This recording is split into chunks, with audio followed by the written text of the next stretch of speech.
How is everyone? Great. Doing great? My name is Roger Brooks.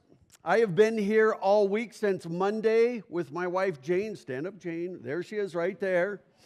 And we've had a great week. We're going to go through everything that we're doing. One thing I want to make sure is if you haven't signed in back there, make sure you do it. You're not going to get spammed, but this is being videotaped. And if you ever want to see it again online or want to share it with friends, you'll be emailed to tell you where and how you could see this. Sound good? And so I'm going to dig right in just so we can get started and talk about Springdale. It's been a great week here. And to give you a start is we have been here doing what we call an assessment. And an assessment is where we come in and we secret shop you. And we have been here since early Monday afternoon secret shopping you as a town. And by the way, there was no interviews. There was no heads up. I did have people from Department of Transportation, hotelier stuff. Roger, I'd like you to meet with us. And I kept going, no, because I wanted to do this with no preconceived notions. So even Joyce and people from that we were working with from St. George, we said, don't send us in. They didn't tell us where to stay, where to eat, nothing. They just said, go check out Springdale. And so that is what we've been doing this whole week. And that is really important. When we do an assessment, we look at Springdale. Is this a great place to raise a family or to live or to retire? Is it a great place to work in or invest in, start a small business, move a business, a gallery, whatever it is? And is it a great place to visit? What do we think? And is it better for more than a day trip? By the way, people that spend the night spend 4 times more than day visitors. So one of the things we keep hearing here is that we are being overrun with visitors.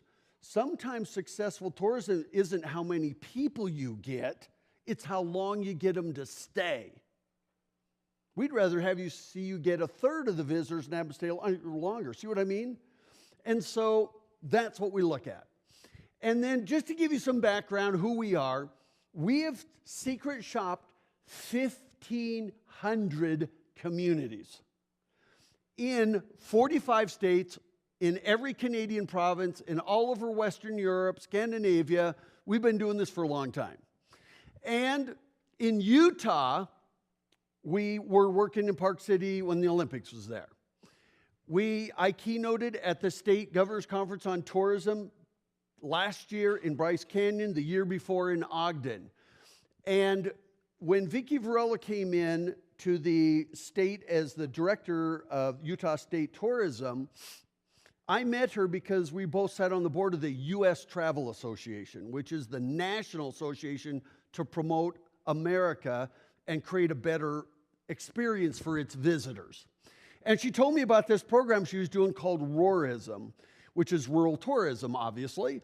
And she said, can you help us? And what was really cool, it was the first time, and I've met and worked with most state tourism directors, that a state tourism director was concerned about the rural communities in terms of product development, not just marketing.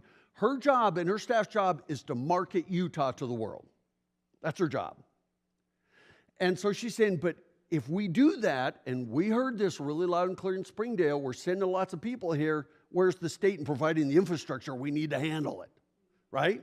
And so she's very aware of that. And so last year, we started that program. We worked in Box Elder County. We told them, hang your hat on the Bear River Refuge, which is one of the great birding refuges in the western United States. And that's Brigham City in that area. We worked in Daggett County, and their brand is they are the top trout fishing destination in the United States. And by the way, you know, they had a lot of concerns about, gee, they're promoting the Mighty Five. We're at the other end of the state. But they're doing well. Kane County, Kanab, we worked in that whole area. And then Emery County, Goblin Valley, the Wedge Overlook are the two things they're most well known for. And then we also worked in Brigham City last year. And then this year, so we've been working a lot in Utah. We assessed Emery County. If you've been over there, that's Green River up to almost Price. And we did that about, when was it, Jane? 3 weeks ago, something like that. And then here we are in Springdale. We just finished the entire branding program for Ogden. And then, I spoke in Heber Valley just last week. And then we're going to be doing assessment in Beaver County, in Logan. I'll be speaking at a rural tourism or a rural conference in Cedar City. I mean, we're getting to know the state very well. And so in this assessment, we look at many different things. We look at marketing. Was it easy to find information about you? And was it good enough to close the sale? And how did you stack up to your competitors? Because there's lots of competitors around the Mighty Five. I mean, Kanab, you know what? How many cities can claim Zion is theirs? Zion National Park. Almost all of them do. Yet, you know what? If there's a city that owns it or a town that owns it, this is it. And then, is it convenient to get information? And then what we've been doing since Monday is the on-site assessment. We looked at your signage, your gateways, your wayfinding. What was the overall appeal? Critical mass. That's businesses, places for us to spend money. Amenities, all of these things to see and do. Customer service, cross-sell. How well do you cross-sell? Matter of fact, we went through a list of 65 things. I'm going to go through all of them tonight. Just kidding. And so it's been fun. And I got to tell you first, we now live in Arizona, so we got to drive up. It was about a 5-hour drive for us. And boy, that's a pretty spectacular drive when you're going past Sedona and Flagstaff and then Lake Powell and everything. But in 2014, we lived in Seattle, and we saw an ad on television. And this is what we saw. I think it's coming.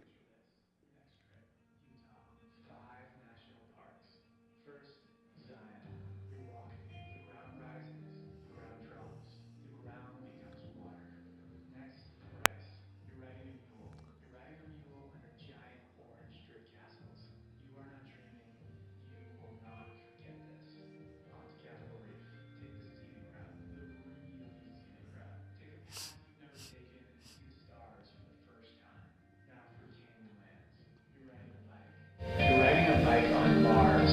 Now you're riding the rapids. Class 2, Class 3, Class 4, classic. Arches, 5:32 a.m. Some things are worth racing the sunrise for. The horizon lightens. You round the corner. Whoa.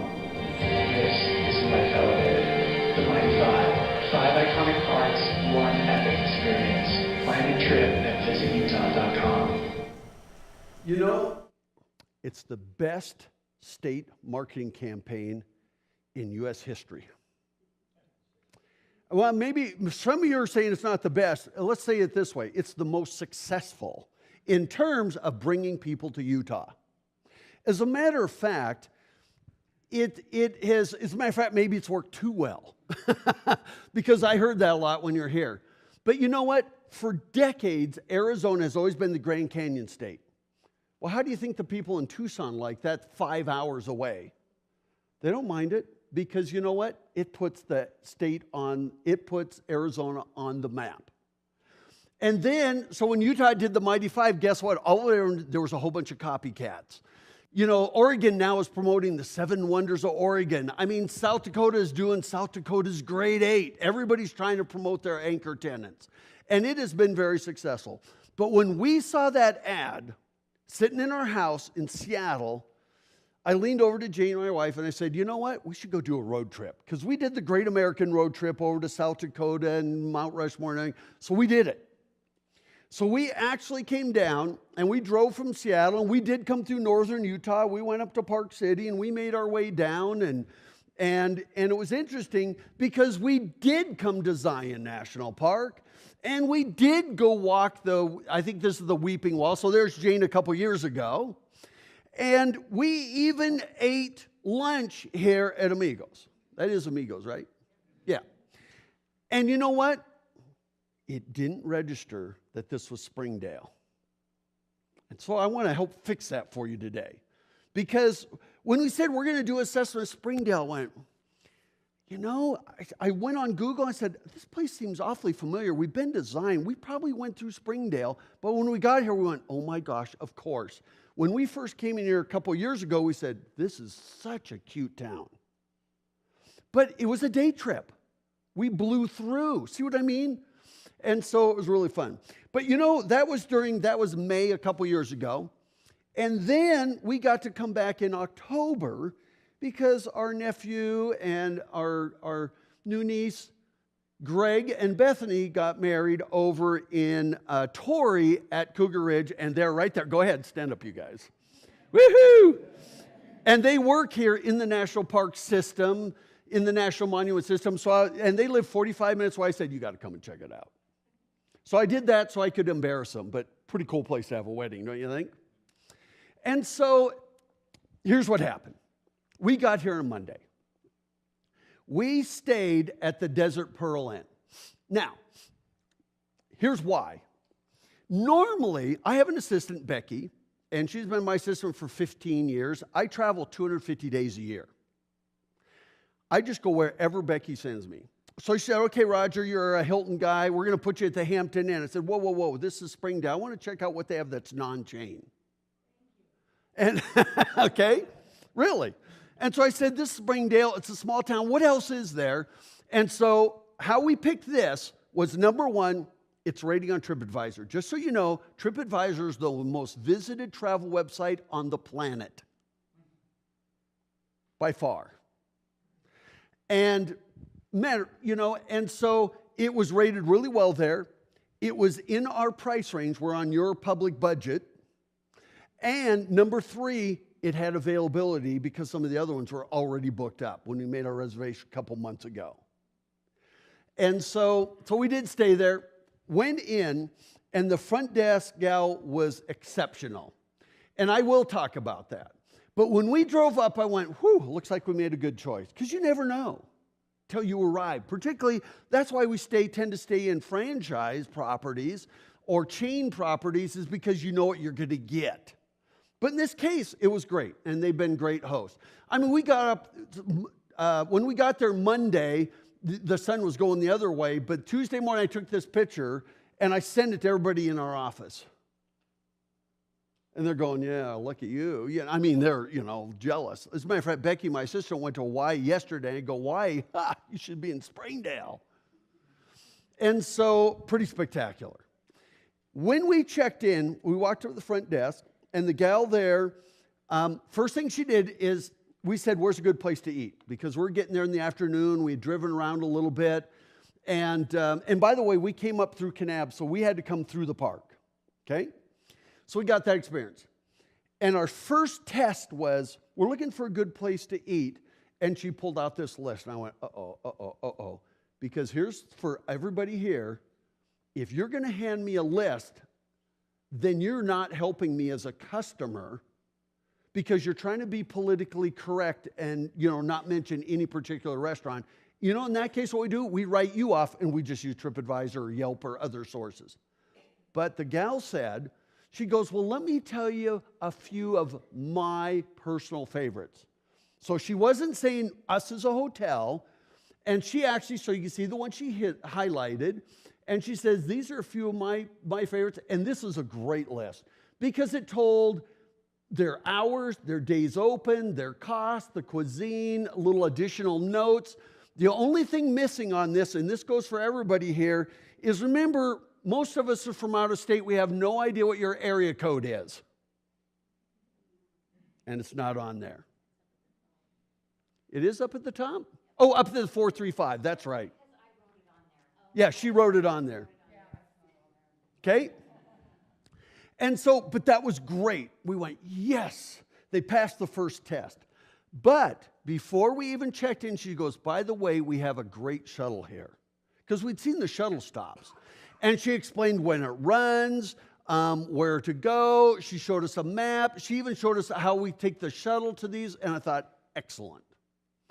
And so she did a great job. And we were just like, wow, this is pretty cool. You don't get that everywhere. And so we did eat at 9 East on Monday night. And it was great. As a matter of fact, what was really amazing is I started asking people, like the front desk girl. I said, she's probably in her 20s, really nice. And I said, so, this is a pretty expensive place to live. Where do people that work here live? She goes, well, I commute from Cedar City. And then the person from here says, well, I live in Hurricane. As a matter of fact, I'm not so sure that we met one single worker in Springdale that actually lives in Springdale. What's that? Oh, you do? Okay. We're going to talk about you too. So I didn't know you lived in Springdale. Okay, good. So there are a couple. But virtually, well, I said 99%, so there you go. You're the 1%ers. And so it was great. And so the first thing we come in when we come into a town is there's 3 critical things we look at if you want to be a visitor destination. I call it the 787 rule. The first one is that 70% of first-time sales come curb appeal. So we look at your curb appeal. And then here's the second one, 80% of all consumer spending is women. I'm waiting for the guys. Usually there's a guy in the audience that goes, that's all? It's a little low. There we go. And then here's the third one, 70% of the retail spending takes place after 6 p.m. Having worked in 1,500 different communities, and if you get into a town of less than 5,000 people, good luck with anybody being open after 6 o'clock. So we ate dinner at 9 East. We're going to go back to our hotel room, twiddle our thumbs, and watch TV because nothing's open. Well, you know what? We started walking up and down, and people were open. And instantly I went, yes, this town gets it. You get it better than most big cities. I mean, Provo, Ogden. I mean, I could start naming the biggest cities in the state, and most of them close at 6. And so that was awesome and very, very rare.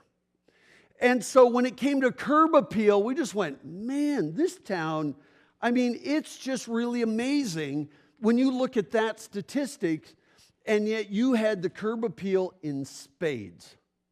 So I got to tell you that having worked in 1,500 communities, and we've worked in towns as small as 300 and all the way up to big cities or districts in big cities, you guys, more than any town we have ever worked in 35 years of doing this, aced all 3 of those.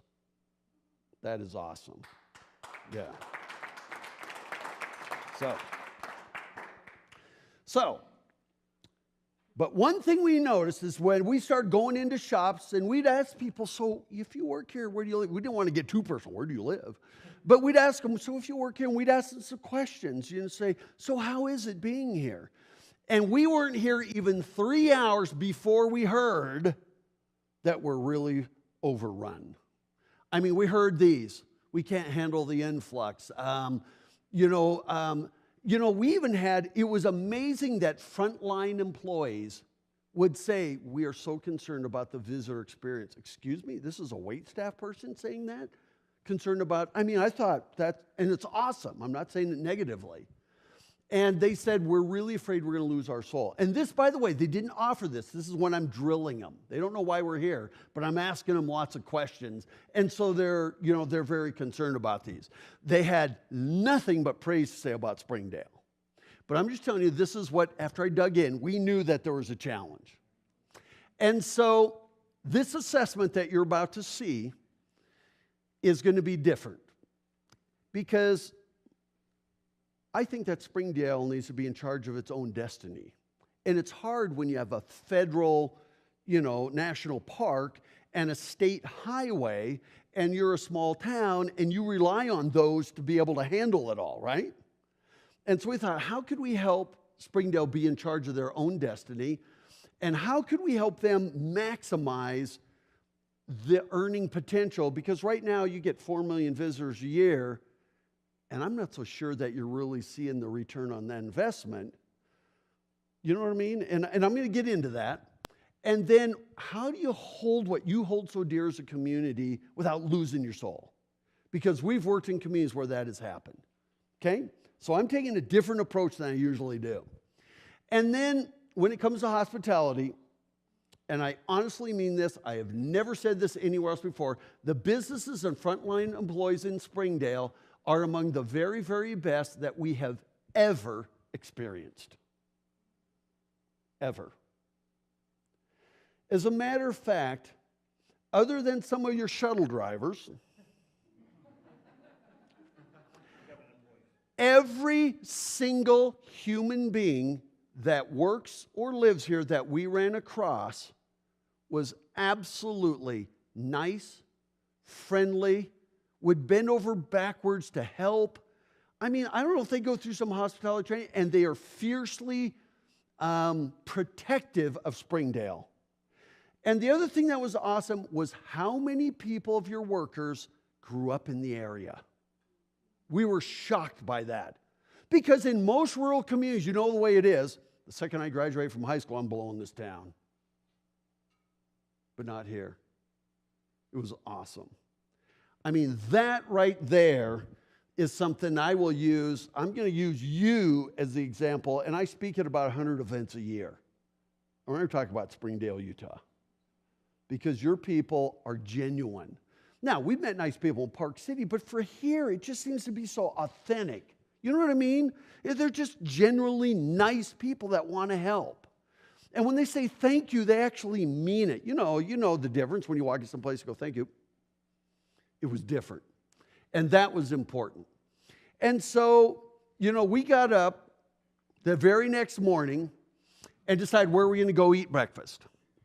And so we went here to Oscar's Cafe.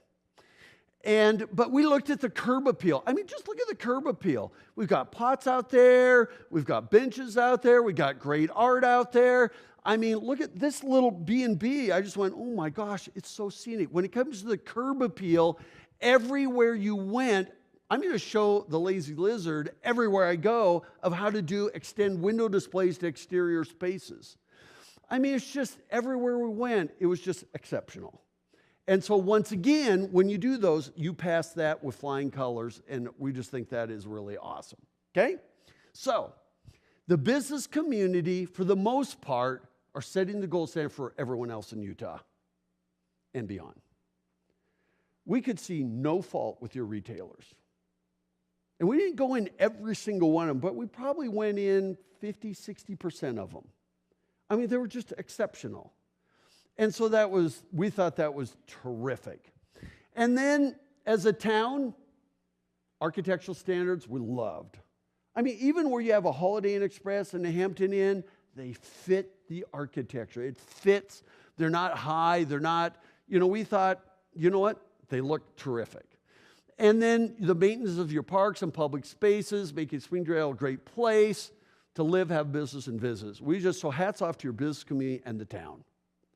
So we're going, okay, when you do an assessment, what we're supposed to do is be really honest with you and hardcore. And we're going, where do you find fault with these two things? And we found very few. So, that being said, no one's ever done, and no one is perfect. So how do you make it even better? And I want to give you some ideas. And I thought, okay, the state's job is to market the Mighty Five. And by the way, all the other communities that are in southern Arizona want to keep marketing the Mighty Five. They wish they do even more, just so you know. Okay? I mean, Canap, you name it. They're going, yeah, pour it on. So I thought, okay, how can we do this? And remember, by the way, I want to make something real clear. There are no recommendations tonight. None. I only call them suggestions, and here's why. It would be a little bit presumptuous for us to come in and make recommendations when we never talk to you first, right? So you're going to see suggestions. This whole assessment is meant to be a conversation starter. It's not meant to be all the answers. And so you're going to see lots of suggestions. And the other thing about that is many of these things you're probably already working on. Remember, we don't know that. So we're coming in here. We went here once before a couple years ago, and now we're here this year. And so we thought the first thing you got to do is, what do we do with the boulevard? And so we have some ideas. And here's why this is important, is the average visitor in the United States and abroad is active 14 hours a day. They only spend 4 to 6 hours with the primary activity, whether they're hiking the Narrows, or whether they're doing any one of the hikes in the park, or whether they're horseback riding, or whatever their primary activity is, 4 to 6 hours, and then they spend 8 to 10 hours with complementary activities. Okay? So the main activity might be Zion National Park, and then when we're done, after that 4 to 6 hours, now what do? We have 8 to 10 hours left. And by the way, the number one activity is shopping, dining, and entertainment in a pedestrian-friendly setting. So, no, by the way, it says pedestrian-friendly, intimate setting. And by the way, that's where 80% of all non-lodging tourism spending takes place. Once we paid our park fees, we might eat or get some gifts at the visitor center or at the lodge, but you know what? 80%. This is why Disney put Downtown Disney outside each of its parks. That's how important your downtown is to tourism. So, with this, you're one of the least pedestrian-friendly towns we've ever worked in. So I'm going to dig right in, and this is probably going to get me in trouble. It's many times after doing an assessment, people come up and say, Roger, you better get out of town really fast. But here's part of the reason. Is first of all, we've got places like this. People are trying to figure out, okay, let's see here. I got to get across the moat. The sidewalks are so narrow. It's just, you know what? So here we go. Here's some suggestions. We want you to widen the sidewalks 10 feet, not 4 feet, not 5 feet, 10 feet. Just so you understand, coming from an urban planning background, this sidewalk is 4 feet. Notice she is walking with her feet right on that edge. He's on his right here. 4 feet is too narrow for most people even to walk side by side. If you want people to walk side by side, you need 5 feet. So why do you have 4 foot wide sidewalks? And so, by the way, if you want anybody to come past you, excuse me, I have to go step in the lawn. I have to walk in the street. I can't. The sidewalks are way too narrow. Okay? And so, Springdale. There's no reason why anyone staying in Springdale needs to use their car. That should be front and center on everything you say and do. And so, if you're a pedestrian, bike, stroller, wheelchair friendly, right now, we get in our car because you're not very pedestrian friendly. I mean, I saw a guy jumping across the moat to take a picture. And his wife's going, oh my gosh, as he's jumping across by the ice cream shop, where it's a real moat. And so if you want people out of their cars, you better start, these are your suggestions. Because even right here, so here we have two pedestrians trying to go by. So he's got a child back here. She's off her bike now with her foot down there waiting for the pedestrians to go by so they can come by on their bike. And so, or even, why is it the trails in the park are wider than your sidewalks? That's ridiculous. And remember, you're where 80% of the spending is going to take place. And so when you see these, that it just doesn't work. So if you want to reduce congestion, your sidewalks need to be 10 feet wide. Why do we have this and why do we have this? It doesn't make any sense. And I know there's probably answers. You're probably working on it. I've already heard rumors. But we think your sidewalk should be 10 feet wide and then you should have a bike lane. Okay? Because if you want people out of their cars and you want to get rid of the congestion, which is probably your number one nightmare, at least it is from a visitor standpoint, you've got to make it pedestrian and bike friendly. That's what you need to do. And so to do that, we're putting in sidewalks and I'm saying start over. This doesn't work. So putting in this, I take them out and start over. And so, I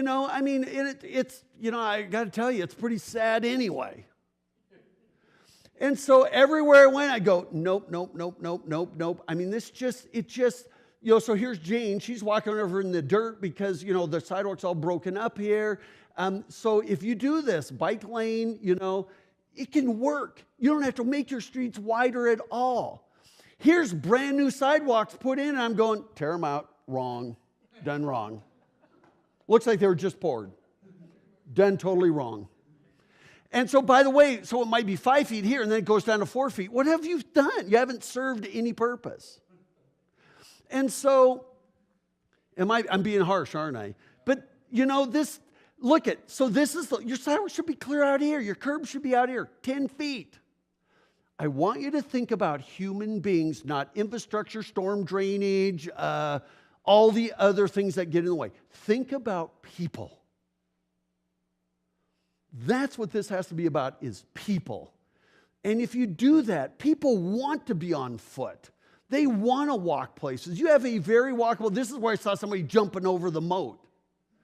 And then here you got a great bike lane here, but the sidewalks, this store can't even put any outdoor benches or any retail out there, because if they did, there'd be no place for even single file. And you want retailers to put extensions of window displays to exterior spaces. So everywhere we went, even down here by the hotels, I don't know what this serves. Granted, we got the light posts here, but you know what? Even if we have to go around it, it still makes it easier for people to pass each other. Today, at 6:05 or so, we drove up here from down our hotel. We counted probably 100 people walking up and down the boulevard. And they're all sitting there, single file. They're walking out in the street. They're jumping over the moat. They're doing all this stuff, and it just doesn't make any sense. Here we've got a little bit wider, and look at her. She's just going, oh, man, we just got passed by bicycles. And here's another person on a bike waiting for this person to walk by so he can ride past here, because there's no bike lanes, really. There's no bike lane here at all. So some places you have kind of a bike lane. Some places you have parking. Some places you don't have parking. The whole boulevard is a nightmare from a visitor, from that standpoint. And so, and then you have places where the sidewalk goes and you say, oh, you could walk up to the park. Good luck with that. It's that way, and by the way, good luck. As you walk through the weeds and everything. You go up, you got sidewalks. This is up at Hoodoo's, and you go up and go, this is just down the street. You go, what? Okay, so, and then here we are. Okay, did I make that point loud enough? Number 2, get rid of the moats. It's your biggest nightmare. And I heard rumors, oh my God, these are historic. I'm going, you know what? The street was probably a Native American trail at some time, but you build a street over it. I love historic preservation, but not when it hampers the livability or the experience of human beings. History isn't a point in time. We're still making history. You can't get stuck and never move forward. And so we think that's your biggest nightmare. We heard visitors saying, oh yeah, last year when we came here, my wife broke her ankle. Do you want people going home and on Facebook saying that was our experience in Springdale? And so, this is what you got. And it's not like look at there. They're already heard about it. And so, and by the way, I go, they're like, this much of the tires hanging. And they said, and we talked about it, said, oh yeah, it happens all the time. Cars are in the ditch, and it mashes up their wheels and everything, and so and so like this one here, they're hanging over this edge right here. Now here's my question. When the passenger, opens up this door to get out, and you want people to have a good pedestrian experience, you want people to get out of their cars, you want people to walk, take their bikes, they can't, because you got the moats. I'm not going to call them storm drains, I'm calling them moats. And by the way, what's your curb appeal look like? I mean, you are a incredibly beautiful, stunning downtown. You do things right. Now, by the way, I think this is all state highway.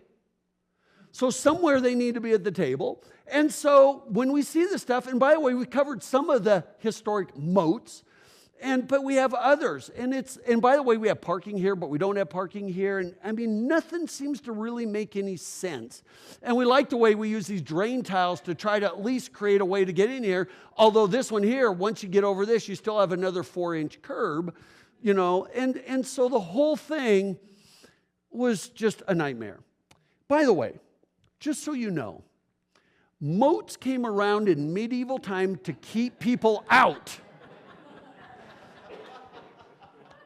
So why is it as a town you want to keep people out of your retail and your spending places? By putting moats in front of them. So I might have pushed that a little far on that one. But you know what? I mean, this is what we're seeing walking up and down your street. You're used to it. You live here. You know, and by the way, if these are historic, and we did hear somebody say that's good, you're going to rankle a lot of people. You know what? You know what I would do? I think it would be really cool to actually do. Some of them are pretty cool looking. Why don't you recreate those? Take the stones. They're valuable. Take the stones and actually go into a park and create some cool designs with the moats. Say, this is how we used to run our water down the streets back in whenever. And we understand, I live in the Phoenix area, and we understand flash floods. We understand, but there's much of this that's already in culverts. You just need to finish the job. So that's number 2 on that. The other thing you need to do is create parking places. So when I looked at this map, here we are tonight. Where are we? Right here? No, we're right wherever we are in here. And so we did see this one, but by the way, there's signs to it. We never even saw those signs because they're too small and they're cluttered with hoodoos and amphitheater signs there. I never know it. So we think, wouldn't it be cool if you could actually build a parking structure? Now, I'm not a big fan of parking garages in a place like this. But I got to tell you, in Santa Fe, they've done such a good job with their parking structures that they kind of fit in the landscape. And I would never suggest they be along the boulevard. The only reason I like back here is because I saw all this land here, and you do have your recycling center and some things back here. I thought, well, maybe you could put them back there. They're a little bit out of the way. They're a block or two off. But you know what? If your shuttles actually went into where the parking lots are, there'll be more people willing to use the parking. This week has been very busy here. I know all hell breaks loose next week. But I have never seen more than 8 cars ever parked in this. And by the way, the 8 cars was tonight when we drove here. Yesterday there was 2. Because number one, they don't know about it. And number 2, they go, well, now we have to cross all of the highway here just to get over to wherever the next trolley stop is to go up to the park. And so in Santa Fe, they created these. You know, and this is, by the way, these are right in the middle of their downtown. At least they fit the architecture. So I thought if you could do some things like this off the boulevard and not really how you do not want to see them. Remember, one of our goals was how can we not ruin the feeling that you have here in Springdale? And so I thought if you could do something like that. And then we thought, if you could have another one somewhere in the Midtown area, and I kept going, okay, could it be here, could it be here, could it be here, could it be here? You know, I actually put stars on all these, and I thought, oh, I'm going to really tick somebody off. Because I don't know what's on these. They might be farmland, they might be private property. But I thought somewhere in the mid area, if you had parking in the mid area and up there, and we knew about it, you would probably reduce your traffic by at least 30 or 40%. Remember, for us, staying in a hotel is easy. We just leave our car at the hotel, which, by the way, after Tuesday when we drove around, you'll see that, we did. The first time we got in our car since Tuesday was just to come here. And the only reason we used it to come here tonight is because, number 2, we're going to be done after the shuttle's last run. And I was carrying all this gear. That's the only reason. So I thought somewhere in here, if you could do that. And by the way, parking can be up to 2 blocks off the main drag. Okay? Just so you know. And this is all done on research. And And by the way, even parking lots can be beautifully landscaped. This is a parking lot, but it's got trees, it's got landscaping. There's just no reason why, even if you build parking lots back off a block, you can't do that. That's the number one priority after widening your sidewalks, creating bike lanes so that people want to get out of their cars. And then number two, providing a place for their cars for all those day trippers. And then if you add those bike lanes, we would even go so far to make the suggestions that you gradually move the cars off of Zion Boulevard. If you have the parking, by the way, we've been watching this entire week how many people park their car on the boulevard. They are not in your shops, they're going to the park. We see them literally get out of their cars, walk to the shuttle stop and wait for the shuttle, and their car's there all day long. It's not like they're parking in front of your merchants to go shopping and then getting back in their cars, because it's not exactly fun parking. We don't want to end up in the ditch, you know? And so if you did that, it'd be awesome. And by the way, went into several of your outfitters that rent bikes. I said, so can we rent bikes? And he goes, absolutely. And so where can you take them? He goes, well, anywhere you like. We've got trails, we've got all kinds of places. I said, well, what about renting a bike for going downtown? And both places where we heard that conversation were saying, well, if you go downtown on your bikes, you want to be careful. Because some places are bike lanes, some places are not bike lanes. We actually have trails, but they're not in the downtown where people can spend money. You have to leave town. And so, and they said, we have bikes in 4 different sizes. So, and by the way, these shops saying, be careful if you're going to take the bikes downtown. They rightfully are saying that because it's true. Last thing you want to do is end up with a bike in the ditch as a car is zooming past you or an RV. And then secondly, the other thing is, I think we saw one bike rack in all of downtown. So even if we're on bikes, there's no place to put them. By the way, you want a business opportunity? Once you start doing these things, I think people would buy these things, would rent these by the boatload. If you have a bike lane, they can't even fit that on one of your sidewalks. Well, it's about 3 feet wide, but it leaves you, you know. And so, but you know what? You know why we like these kinds of bikes? They can buy stuff. That's what we like. Because you know what? This is a nightmare. I mean, this couple, they went down and down. They had to find a place where there weren't moats. And they finally found a place to cross, but now there's no real bike lanes. There's sort of a bike lane starting right here. There's kind of a bike lane right here, but it only lasts, and by the way, it's gravel right here, and so it's just convoluted, and they really struggle. We watched them going through town. And so, you know, here we've got no parking. Some places there are parking. I mean, it's just, I don't know. And it's a start over proposition. And so anyway, there you go. Sidewalks, 10 feet. Bike lane, 10 feet if you can. One side of the street, by the way, for bike lanes. You don't need both sides. And then if you do traffic lanes at 12 feet, you've got the width to do these. The moats are in the way because you got to cover over them. But other than that, you can do this. And you know, there are 103 on-start parking spaces between Zion Gallery to Lions Boulevard. We counted them. Jane actually walked it today and counted them. That's how many you have. And so it's just not that difficult to make up those 103. Now let me tell you something about parking. That's really important. It has to be worth the walk. If you ever have a merchant come up to you and say, if you take away the parking in front of my business, you're going to kill my business.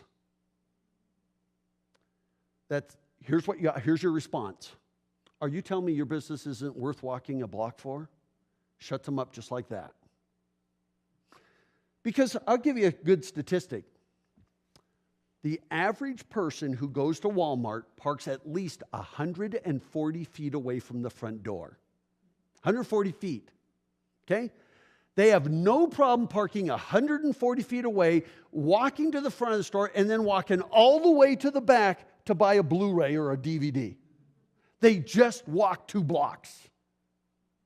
It has to be worth it. That's why I said you can do your parking a block or 2 off of the boulevard because in this town, it is worth the walk, those 2 blocks.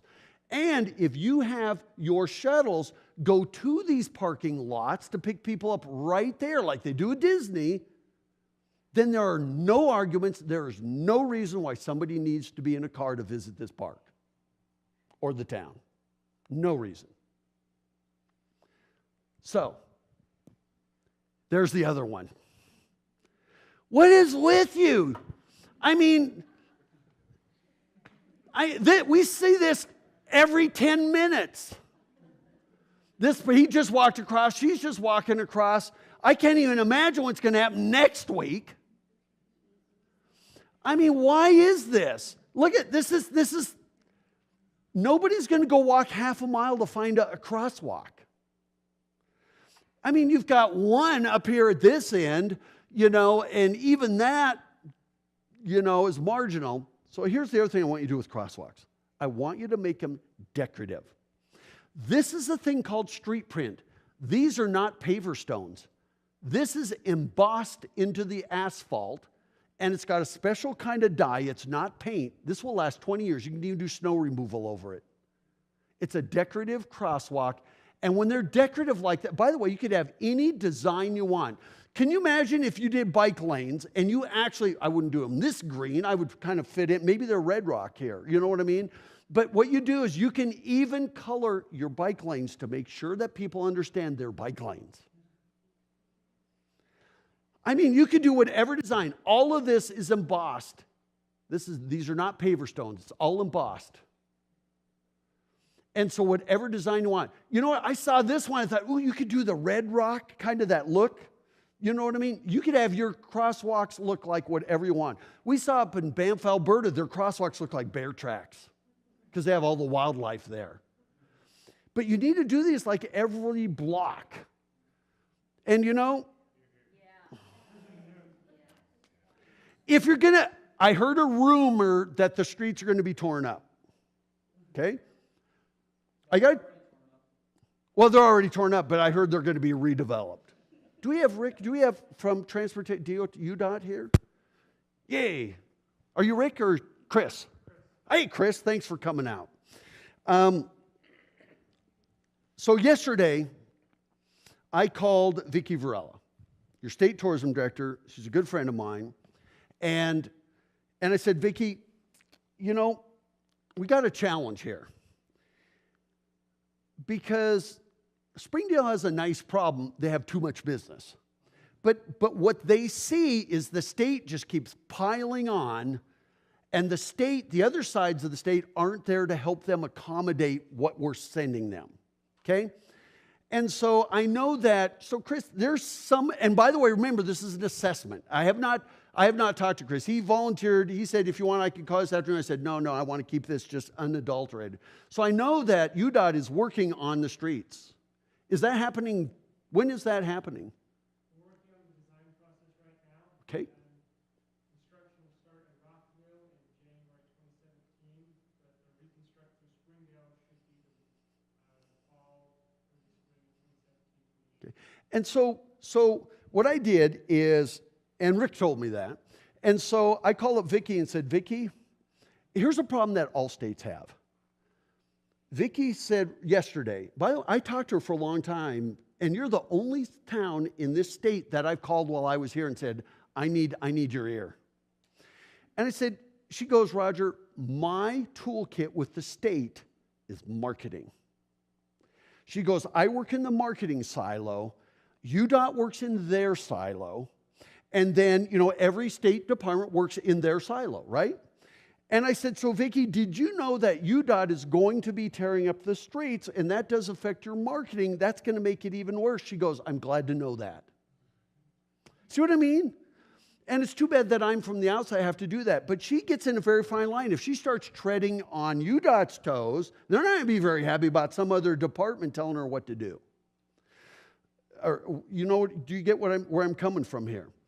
And so I thought, while you're doing this, and I hope, during the design process, and I want you to go to them as a group and say, Roger just told us this. And by the way, these are suggestions. We don't know where the storm drains go and all the real deep, there's a lot. What I'm saying seems really simple compared to what the reality is in many cases. But if you went to them together, so we want 10-foot wide sidewalks. We want to make sure we have at least 6 to 10-foot wide bike lanes on one side of the street. We want to get the parking off the street. We want to, and we want crosswalks that are decorative every block. And then while you're at it, why don't we put the power underground? Because you have one of the most scenic places on the planet. And every picture you take, we end up with this in it. And, we want them to promote downtown. And so we have beautiful backgrounds in it. And this one here is not quite so bad. But everywhere you go, every picture you take, this is what you see. We thought, why don't you just put it underground while you're thinking about it? Just get it done. If you're going to do it once, do it right.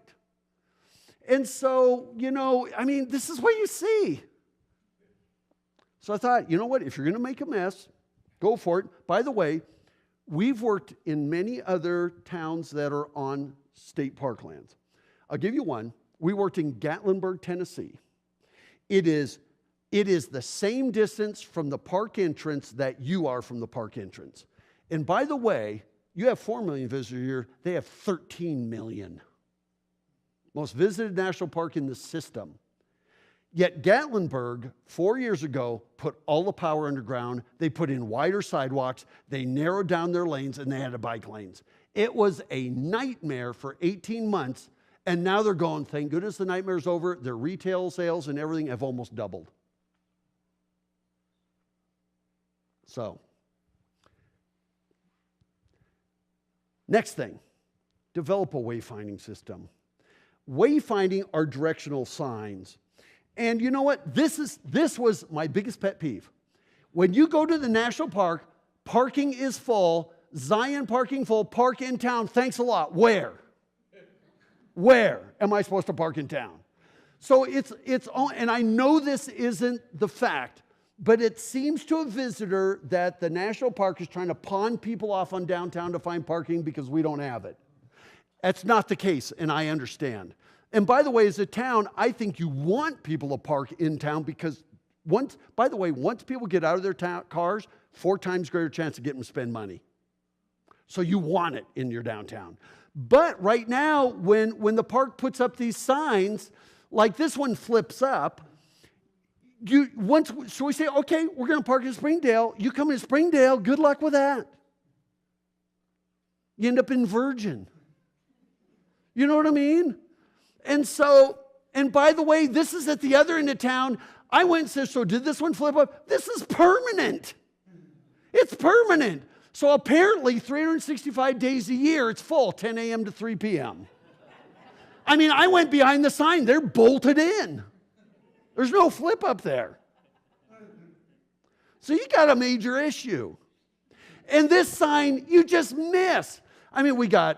We got Hoodoo sign right here. We got the amphitheater sign here. We got retail here. Then we see this little sign right here that's about this big, which you can only read if you're standing in front of it. And we saw it. People blowing by. And so they try to fill up these spaces. And we're trying to do, and by the way, here's another thing for wayfinding. If you're in downtown and you want to walk up to the park, you get to about here and you go, that's it. There is no more. And there's a lot more, as you know.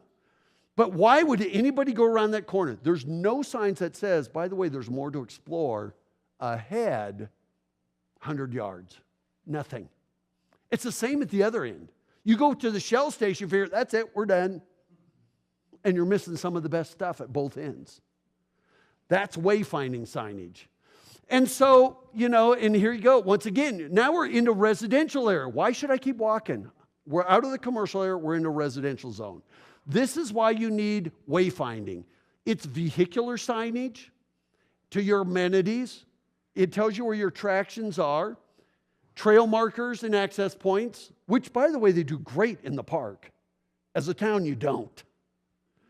Visitor information kiosks, pedestrian wayfinding. And by the way, they should be decorative. They should fit whatever your theme, and you never have more than 5 items on a sign. That's Modesto. I thought, this is in Woodlands, Texas. I thought that kind of sign would fit here. You can make it red. You can make it so it fits in. We're not talking about garish signs. You know, this is in Appleton, Wisconsin. These are on existing power poles. If you put your power underground, you won't have that option. But this sign here was $700. In Springdale, you may need 20 signs, max. That's all you need. This is not like a big system that Ogden or Salt Lake or somebody else would use.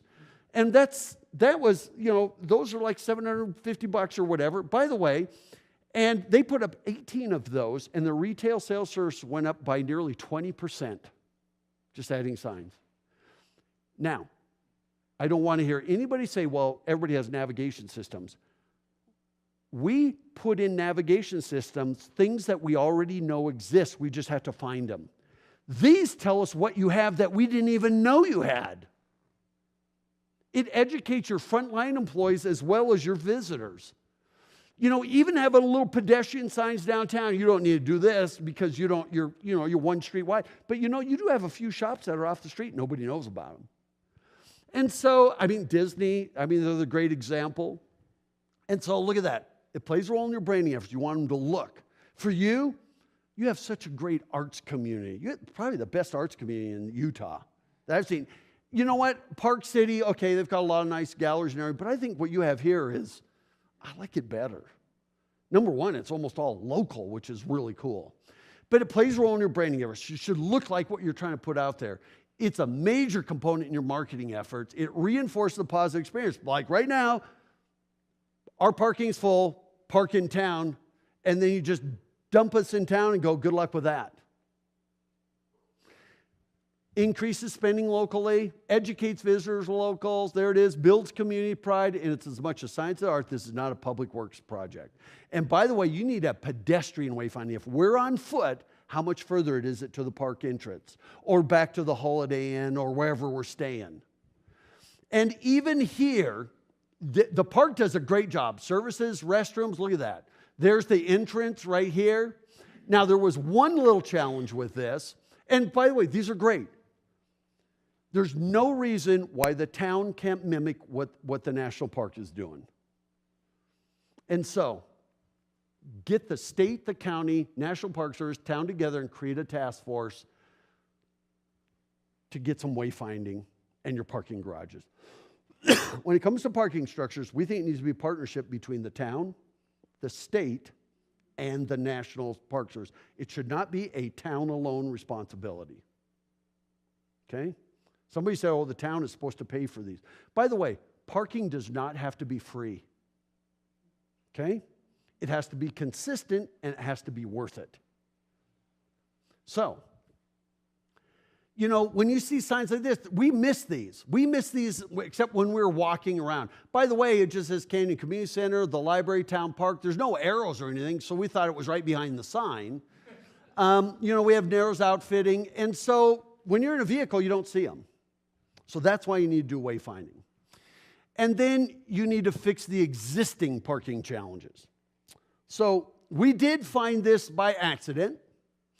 And by the way, even this sign is a little tiny sign, so even if you know it's here, and what was really interesting is, first of all, give me a break. I mean, it's like I'm entering Gestapo headquarters. Because we got 1, 2, 3, 4, 5, 6 signs, 7 signs, plus a map, plus this box and another box. I'm not too sure how all this works. We got warnings, you're going to be booted. I mean, you know, it's like, and by the way, why would I pay $10 in there if I can park right smack across the street for free? I mean, you got to have some consistency. And so, I mean, that's right there. And so this car from Oregon, we watched them pull in. They were there for about 2 minutes reading all the signs. They backed out and left. Less than 2 minutes later, a car from Nevada pulled in and did the very same thing. Because it's confusing. There's all these warnings. I mean, you don't know, you know, you're just going, well, if it's free everywhere else. So, and it's not like they wouldn't pay. This is a town that's worth paying for parking. And, or, you know, better yet, spend the night and then you get free parking. Right? And so this is the day before yesterday, two vehicles in there. We went in the morning, noon, and afternoon. 2 vehicles. And so widen the sidewalks. There you go. All the way through town. So you got what, about a mile and a half through town, roughly? Widen the sidewalks. Add bike lane on one side. Cover the moats. You have to in order to make this work. Develop those parking lots. Add wayfinding signage and some informational signage. A little more, we're going to talk about the shuttles. They're already well marked. And you know what? You'll see people out of their cars. People don't want to wait in line to go to the park. And then visitors would have a much better experience. Your retails would increase significantly. And you're maintaining the integrity of the community by doing this. We're not tearing up streets. We're not making anything wider. We're not going to get rid of landscaping that can all fit in the right of way you have right now. And so, there's your lone bike rack. I mean, you're a recreationally community. Look, by the way, the fastest growing hobby in the United States is recreational biking. And it caters to people that are in their 70s and 80s as well as it does to people that are 6 and 7 or 5. One bike rack. That's what the town needs to do. And then here's another one. Remember that saying right there? I want you to think about one other thing. And this next picture I took in Wickford, Rhode Island, small town of about 3,000. And this was not staged. What do you see?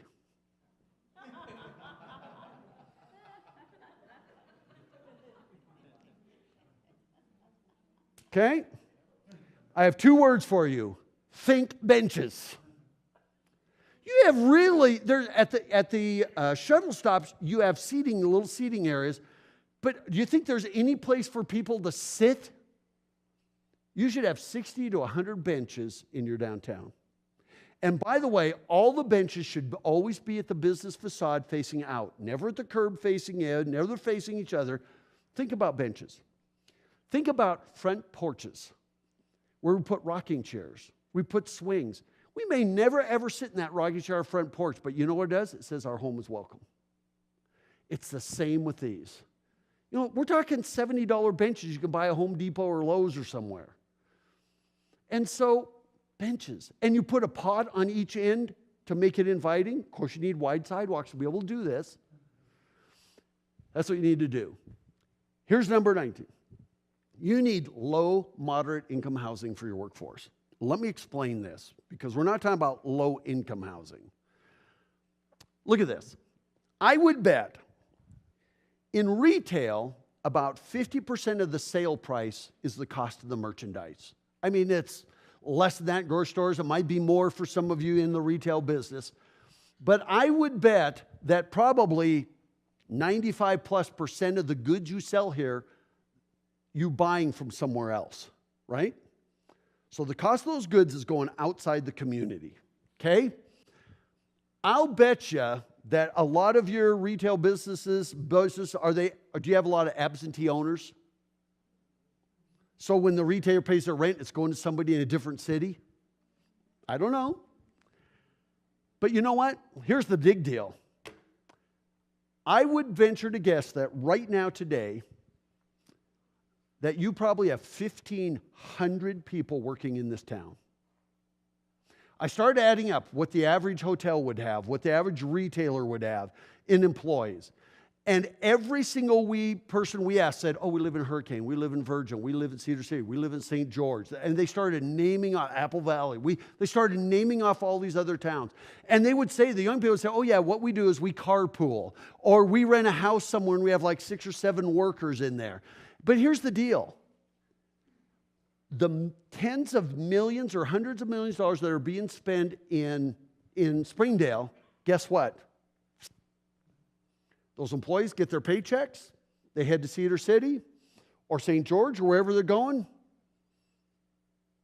How come no money's staying here? See what I mean?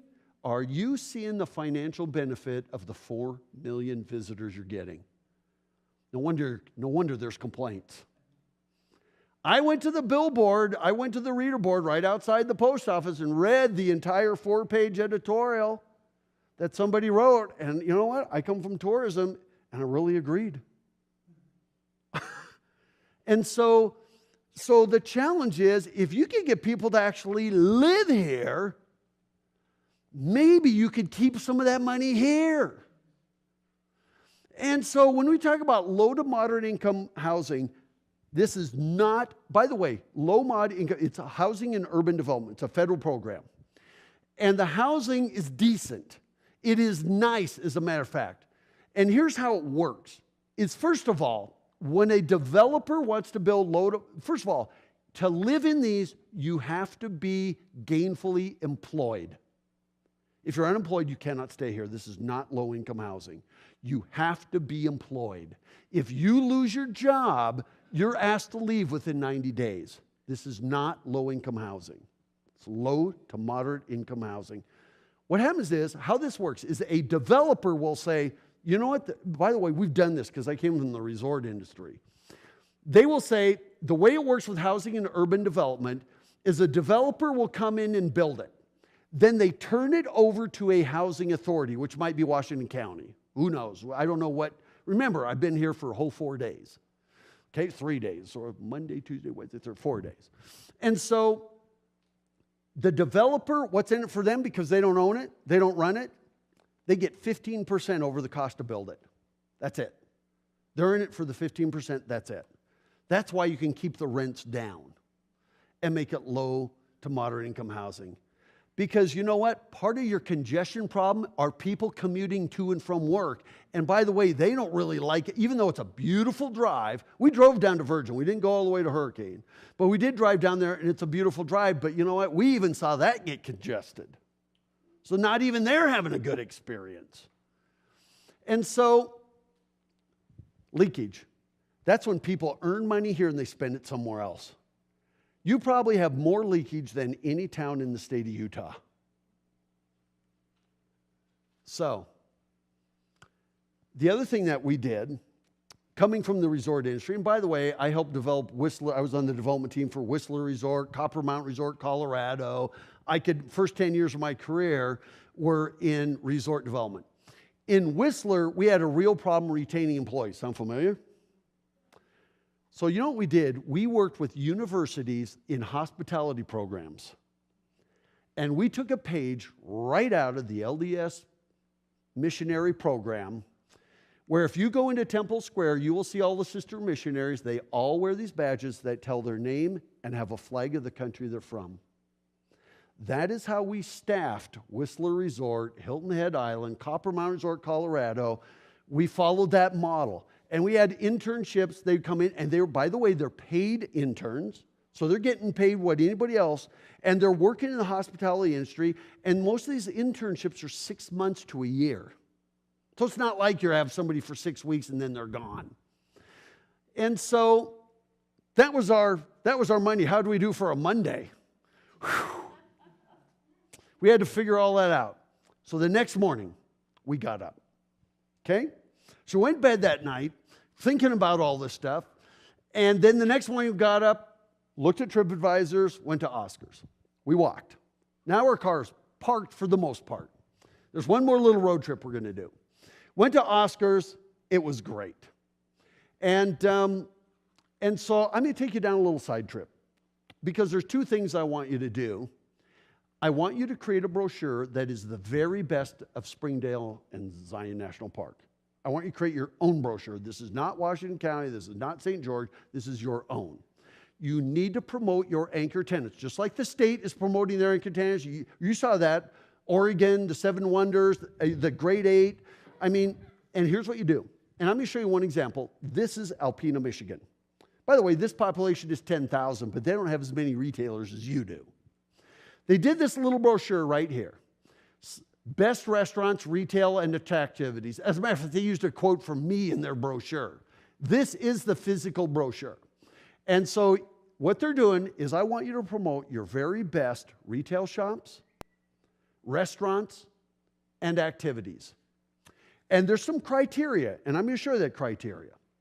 And here's what they did. Art in the Loft, great little gallery, the Besser Museum, and Black Sheep Pub. I mean, all of these. By the way, there's no chains in here.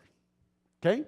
So, to be in this brochure, they had some criteria. Because you know what the number one asked question is of visitors in the world? Where's a good place to eat? And please don't hand me a list. Wouldn't it be cool? By the way, there's no lodging in here. No B&Bs, no lodging.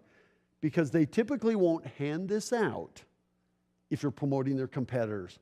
But wouldn't it be cool if somebody went up to a front desk and said, where's a good place to eat? And said, well, you know what? Here's the very best of Springdale and the park. So, to do this, each one of these people paid $400. They were invited. And I'm going to give you the criteria even. I'm even going to help you pick some out. Okay? But each one of these people were invited. They each paid $400 for their panel to be in here. It didn't say who wants to participate. They were hand-picked. And they each paid $400. But you know what? The Besser Museum didn't have enough money to pay the $400. They were really struggling. There was enough money left over that they only had to pay $200. With that, remember, the population here is 10,000 in this town, in this city, Alpena. They have about 3,200 households. They printed 20,000 copies. They're only distributed locally. I'll tell you more about that in a minute. What they did is they went with these and they mailed one to every household in the area. So it might be Rockville, the towns around you. And the little card they mailed, they snail mailed this to every household with a little card. Here's what the card said. The number one reason people travel is to visit friends and family. We hope that you will hang on to this brochure so that when friends and family visit you, you will share with them the very best of what Springdale and Zion National Park have to offer. Because we believe that every dining room table should be a concierge desk. That's what you do. And by the way, sample criteria. Here's what you do. Number one, they have to be highly regarded by somebody other than themselves. We use TripAdvisor religiously. Now, there's little challenges with TripAdvisor. For instance, King's Landing is not rated very high because it's new and it hasn't built up enough. So does it deserve to be number 27 on the list? Absolutely not. It should be in the top 5. Really? We ate there. But see what I mean? So it's not perfect. But if they're written up in magazines, AAA publications, Sunset Magazine, you name it, they need to have good curb appeal. They need to be open year-round. I mean, they need to be open till at least 6, 7, 8. You do your, here, they had to be open till at least 6. Otherwise, there'd be nobody in the brochure. And so they need to be open 6 days a week. In most cases, they'd be closed on Monday. So you have some consistency. And if you do that, they need to be unique to the area. This is the very best, most important brochure you could do. So we want you to market your top 6 restaurants, your top 6 retail shops and galleries, maybe your top 12 activities, all within a 20-minute drive. And I'm even going to help you. We did not eat at every restaurant. We did not go into every shop. And so I couldn't give you a full list. We're not here long enough to do that. You cannot let politics. This is the most important thing you could do. By the way, you know why you promote your anchor tenants? Because success breeds success. Here's the other thing, is there were people that were not included in here that complained, you promoted them and I'm just as good as them, and you know what I mean? There was those complaints. Probably would never happen in Springdale. But you know what they said afterwards? Well, that was the best $400 I never spent because I didn't realize when I went into my neighbor who was the best of, they also came into my shop. Think about it when you go to the mall. We go there for the anchor tenants, but we also shop at Radio Shack, GNC Nutrition, cell phone dealers. See what I mean? Same thing. And so, 90 should be on that. It was really good. Oscar's Cafe for breakfast. I haven't eaten lunch or dinner there, but its breakfast was really good. Okay? The other thing I want you to do is avoid lists. So, the best of guide, I want you to do a hidden gems book, and let me show you that in a second. And are all you needed, okay? Because St. George, they're already your marketing arm, and I'm going to have to show you these. But this we got. You know what the problem is? I don't want a list. It's just a list. I don't know any traveler that says, oh yeah, I'm going to go down the list, or I'm going to start calling them. Doesn't work. No offense, because I know that you don't have much budget and you're trying to do something, but lists don't work. Okay? And so this will do that. This will do that. And by the way, on the back of that list, this goes for everybody. As a matter of fact, I had this, you know what? Just about everybody claims Zion National Park. Even if it's an hour and a half away. By the way, people will do day trips 45 minutes or less. If I have to drive an hour and a half to go do a day trip, why would I come back? See what I mean? I'd just go stay there and make it part of, that's why you have all these mighty 5-day trips. So on the back of this, these are great. So the front side with lists is not effective. And so, and by the way, there were some businesses not listed, and I went, uh-oh, I hope this is not a pay-to-play thing. Because if it is, that's against, that's anti-visitor. That's why visitors don't like Chamber of Commerce lists. We only promote our members. But on this one, these are really great. Springdale town, ghost town, but some of these, drive time 15 minutes, drive time 20 minutes. When you get down here to where it's an hour and a half or 100 minutes, 90 minutes, I would take them off. Stay within 45 minutes. And we want all the other towns, we're telling all the towns, do your day trips so we have a reason to spend the night here. Because if you sell us on going to Bryan Head, we might as well just stay in Cedar City. See what I mean? Okay? So, you're up. The very best brochure that probably we have ever seen is this one.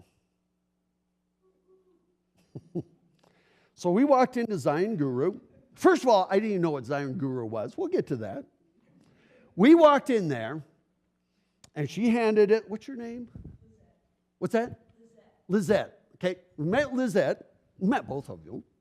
Met Lizette, and first of all, it said visitor information outside. I went, okay, usually when it's visitor information, it's a private business, they're going to sell you on their stuff.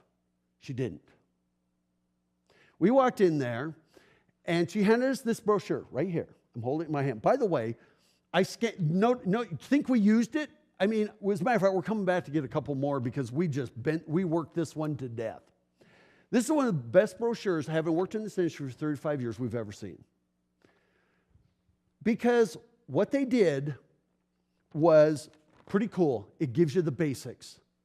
I mean, bottom line, basics. Talks about shuttles, difficulty ratings, the joy rating. It lists the hikes. And what is so cool about this is what this includes. This is what visitors want. It tells you what amenities are there. That's up here. Are there restrooms? Is there food? Is there, where's the stop on the shuttle system? They give you ratings. Thank you. Tell us, this is 5 smiles. You know what? That may say, woo, that looks really tough, but 5 smiles, hey, we're going to go out of our way for it. Okay? And it tells you the difficulty rating. It tells you the elevation gain or loss. It tells you the average hiking time. It tells you the distance, or you can do 1 mile or 2 miles, whatever you want. It tells you the trailhead location. It tells you the optimal time to hike. It even tells you what you'll see. And you know what? As visitors, the more details you give us, the more likely you are to close the sale. This was the only brochure we received while we were here that was good enough to close the sale.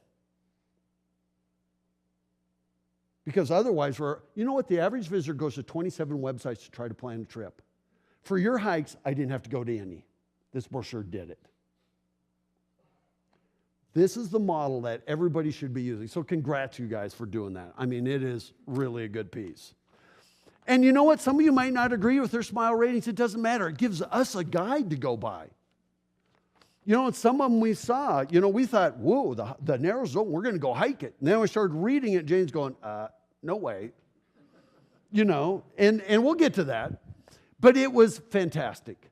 People want this on your websites, on your tourism website. By the way, we believe that Springdale should have a standalone website. This does not pull anything away from Washington County or anything, but you are a standalone destination that is significantly different than St. George. It doesn't have to be expensive. It doesn't mean you're not partnering with Washington County where the lodging taxes go and all of that.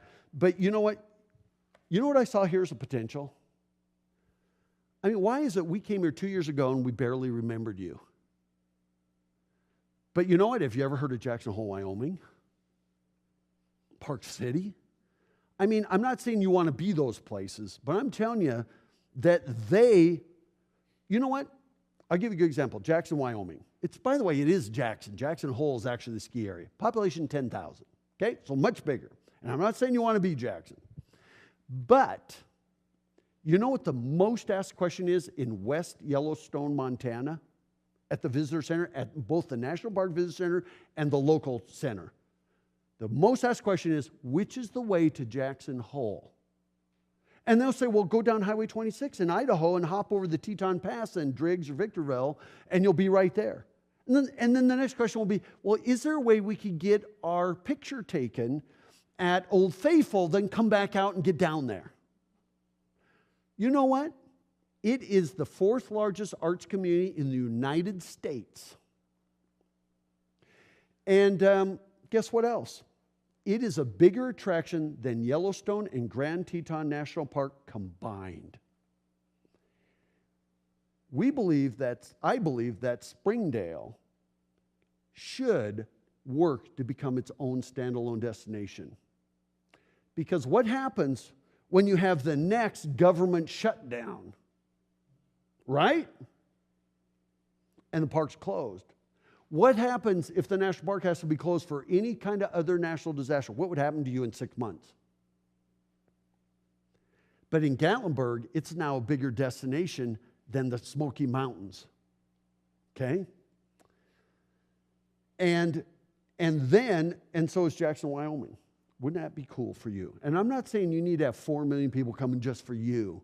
We'd like to have fewer people come and stay longer and come back more often. And they're here for you, not to park their car in town and then leave and go to the park. And we love the park, and I'm not dissing the park at all. It's fantastic. So, we think you need to do that. Okay? You can do it pretty easily using WordPress templates. And by the way, in all your marketing brochure, we saw this over and over and over. You do everything in Fahrenheit and English. Yet, when we were walking around downtown everywhere, we heard more people, we probably heard as almost a third of the people we heard talking were speaking French or German, Dutch. I mean, let alone the Canadians and everybody else, they're all in the metric system. You need to do both. Make it easy. Because we're at a restaurant while they were trying to figure out what 74 degrees Fahrenheit was. You know, and so do that. Okay? Details. Next, we want you to do this. And you know what? I have to pull this out of here. This is a cool thing.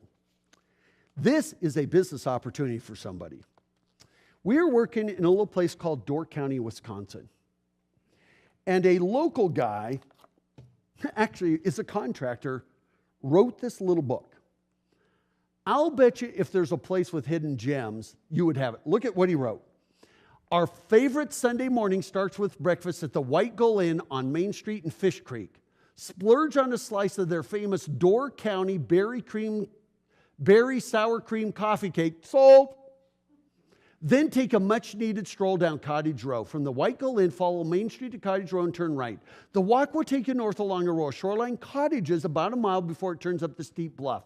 At the base of the bluff is a sliver of park known as Champagne Rock, named for the little rock that hangs out over the water. Down and back is a perfect way to walk up breakfast to start the day. Guess what? Here it is. This is it. And by the way, it's all in black and white. It's got some photos in there. He did 101 things. You don't need to do that. I would just put the hidden gems of Springdale and the Zion, or just the hidden gems of the Zion, Utah's famous Zion Canyon. I like words like famous or world class. You know what I mean? But if you did the hidden gems, I'll bet you have a ton of hidden gems that may not even be in the national park. And you know what? This little book, he gets them printed for $5. He sells them for $10 to retailers who sell them for 15 to 20. You know what they told me in Door County? This is Door County, Wisconsin, by the way, which is Green Bay up north. Goes out into Green Bay. And by the way, the population, there's like 9 little towns in Door County. This peninsula goes into Lake Michigan. And their total population is like 12,000 of all the towns. But guess what? This is their best working brochure, and they didn't even do it. A private person did this. And guess what? He keeps doing printings of 5,000. He has now done 35,000 copies of this little book. You know what's interesting is Jane and I did an assessment of Door County, and we started going through these. It's not the reason we went, but it kept us there longer. It got us to spend the night. And we keep going. We need to go back because we only got to do about 10 of these. It's a reason for people to come back. That is cool. So you know what? Down the road in Shipshewana, Indiana, they created this one, still $5, and it's all in full color. There's a business opportunity for you. Best thing ever. Some good photography and just cool little hidden gems. If you had that in a best of brochure, you'd have people spending the night, you'd have people coming back. And one of the very first things you would say in both these brochures is get out of your car and let us do the driving as a town and as a national park. I mean, so 2 things that I think you should do. And on that hidden gems list, I'm going to give you a couple. So we decided Tuesday after we had breakfast, we did get in our car one last time. And we headed down to Virgin, then turned around and came back. We wanted to see what the competition was. And thank goodness you have nothing to worry about. And no offense to Fort Zion or, anything else. I said, hey, they're Old West, great. You are a great arts community. I think your art and your food, you should hang your hat on it. And so we thought, okay, that's cool. We did go through Rockville. We saw some beautiful little B&Bs, particularly homes. We thought Rockville was just really charming. And so, we saw a place like this, Field of Dreams. I went, oh my gosh, look at that. It looks right out of storybook, Beautiful. So we're coming back now from Virgin. We just want to see what the commute was like for all your workers. We did see this, and I went, yes, it's in a perfect location. I always say, always put your gateway signs where you make the first best impressions. You come around this bend and you boom, Springdale, Zion Canyon. Perfect. Well done. Then we saw, hey, look, a trail system. Didn't know that. And so there it is. Just thought that was excellent. Love the steel and the rock. And it's just excellently done. And then so we kind of followed up the trail system. By the way, I have no idea. How long is this trail? Anybody know? Well, and is it a mile, 2 miles, 10 miles, half a mile? Mile and a half. Okay? But there's no information. None. Okay? That I could find anywhere.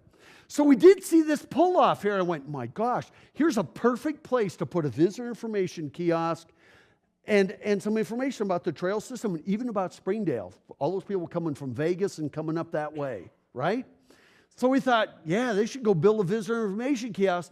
And we see somebody already built one for you that's not being used at all. What? Is it brand new? Oh, it is. So what's going to go on there? Are going to be dioramas and stuff that talk about the national park? I think it is an information panel. I don't know exactly about it, but I know it's new and it's going to be some kind of information. Okay. Can we steal one and give it to Springdale? I'm just kidding. But you know what I mean? But that's good. I'm glad that you have that. Okay. I didn't know it was brand new because I saw the rest, which you want, that kind of that patina thing. And so, okay. So I guess, you know what? Ignore see what I said? These are just suggestions. But I think that'd be a great location. By the way, one thing that's really important about these things is, this is something you might pass on, is we want brochure distribution. Here's one thing you need to realize is that, and I think I have that stat coming up, before we travel, we use printed materials 32% of the time. But once we arrive, brochures are number one at 81%, even over the internet. Number one. All you need to do is put your panels on there and have just one of these little real estate holders. These are like $10. Or you could do, there it is up close. That's all you need. This is Wickford, Rhode Island, the guy where the guy's sitting on benches. These are just those little teeny, because you know what happens is once we arrive, we can pull that up and we're in the car, we're in a restaurant, we're in a hotel room, we have time to read it. Very inexpensive way to give people time to look at stuff and bring it with them. And so I want to talk about this. And here is that statistic. There it is, 32%. But once we travel, 81%, number one. We want you to do kiosks. This is Moses Lake, Washington. It was it was done by Kiwanis. You could do way better on the graphics, but at least they had the right idea. Kingsport, Tennessee did this one. By the way, they have restaurants, retail shops in here, and if you want your brochure in there, you pay a couple bucks a month, and that couple bucks a month keeps it stocked and helps build the next one. And we have an entire video. We're going to give you access. We have a video library. It's got like 50 videos in it, and we'll give you access to that so you can come and see it. One of my favorites is in Cape May, New Jersey. Population is 1,000. And they have this little walking mall in their downtown. I love this. It says, welcome friends old and new, linger here a day or two. By the way, Kiwanis and Rhodey paid for it. Didn't cost the town a dime. And it's got brochures in there. It's got maps. I just thought it was really cute. I have no idea what it costs. I need to find that out. But we saw this one in Flemington, New Jersey. It looks like a little bus stop, but guess what? If you look inside, visitor information. You need to have some of these. And so you'd want to have one before the bridge. I can't remember what that little area is called by the theater. And then in this location where I just showed you this, kind of south of town, 2 or 3 of them in the heart of town, one at or near the amphitheater, at public parking areas. Here's the other one. They don't all have to be freestanding. This is North Platte, Nebraska. They spent $300 and had this one custom made. And it has 2 for the large size. You could do your best of brochure. You could do a Utah guide and a St. George guide, or something in there. And you can mount these on a few buildings. Way to go. But I got a better idea. This is one I really want you to do. Go portable. When you have peak events and stuff, can you imagine one of those? This is in Banff, Alberta, right next to, by the way, Banff National Park in Canada. This here was $1,700. See the covering? It's all PVC pipes, got little casters on it. It can seat 2 people. There it is. And at night, they can just cover it up. And there it is. You can see the 2 girls there. They brought a couple of stools to sit on. They keep extra brochures there. And they were doing some construction downtown, but just awesome. And so there you go. That's who made it. I'll show you Green Mountain Gazebos, who builds these. They're like $1,750. You know what? The best way to close the sale is take the information to wherever the visitors are. National Park does it. As a town, not doing it. And so, so there you go. By the way, they bought 4 of them. Tourism uses 2. One is for parts, because every once in a while they'll break the PVC pipes. They all fold up, by the way, so you can put them away. Cool thing to do. And by the way, we don't get any commission. I just think it's a really cool idea to create visitor information where visitors are. Okay? We saw the Majestic View Lodge. It looks fabulous. Just really great. Looks really nice. We did see the trolley stop there. So we saw that. That's cool. Really cool. And as we're driving back, we saw a great park. And there it is, Springdale River Park. Beautiful park. We probably would have missed it. One thing is, there's Jane standing on the bridge, and then you walk across, there's all these trails. There's no markers. There's no information. We don't know where they go, how long they are. But it looks like a fabulous hidden gem. And so I don't know where these go. I don't know if they go into town. I don't know.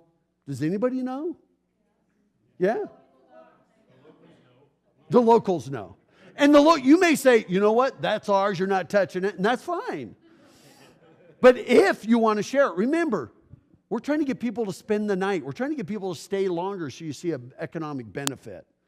And so I think it's really cool. Looks terrific. And got it just looks incredible. And so absolutely, we'd put that as one of your hidden gems. But here's a challenge. And this one, I laughed. It's the first community park we've ever seen that if you stay longer than an hour, we're booting you out. Really? You can use the park, but only for 1 hour, so you better eat that picnic lunch fast. And there's no hikes, no anything, because we want you out of there. And by the way, that sign is on both sides of the entrance. I went, are you joking? So anyway, just saying. Now you know why you have to jet out of town really fast. And so, we're driving around. Remember, we're doing our driving around. We saw the sign for an amphitheater. Let's go check it out. So we drive in. As we drive in, we went, oh my gosh, look at that setting. And I went, I'll bet you if you're a town manager or mayor, you probably have to pay to work here. He's going, thanks a lot, Roger. No, I just went, whoa, pretty cool. Saw that, thought that was nice. But then when we saw the tennis courts, we saw the parks, we just went, this is a town of 550 people. This is amazing. We've worked in towns of 60,000 that didn't have a room like this. This is amazing. And so here's this building that we're in tonight. Look at the setting. One thing I said to Jane, it says, it doesn't matter. You just sit anywhere and you look up. You just take your camera with your eyes and go click, click, click, click. You're going to get a good photo. And so we thought that is really cool. So then we said, okay, let's go check out the amphitheater. Now, so I went, okay, now it's private property, so obviously it's not a public amphitheater. And when you pull up, it says O.C. Tanner Amphitheater, summer concerts and events. There's no information about any upcoming summer concerts or events. It just tells you about the amphitheater and the college or university, whoever it is. And so, for us, it's like, so number one, does anything ever happen at this amphitheater? When? It's all controlled out of St. George. Okay, well, this is why you need to be in control of your own destiny. Okay, these are the challenges you're having. And no offense to St. George or anything. They're slated to get an assessment too. And so, here's the challenge. So, somebody said Friday nights? We're starting when? June, July, August, Friday nights. How many seats? What kind of bands? What? Okay.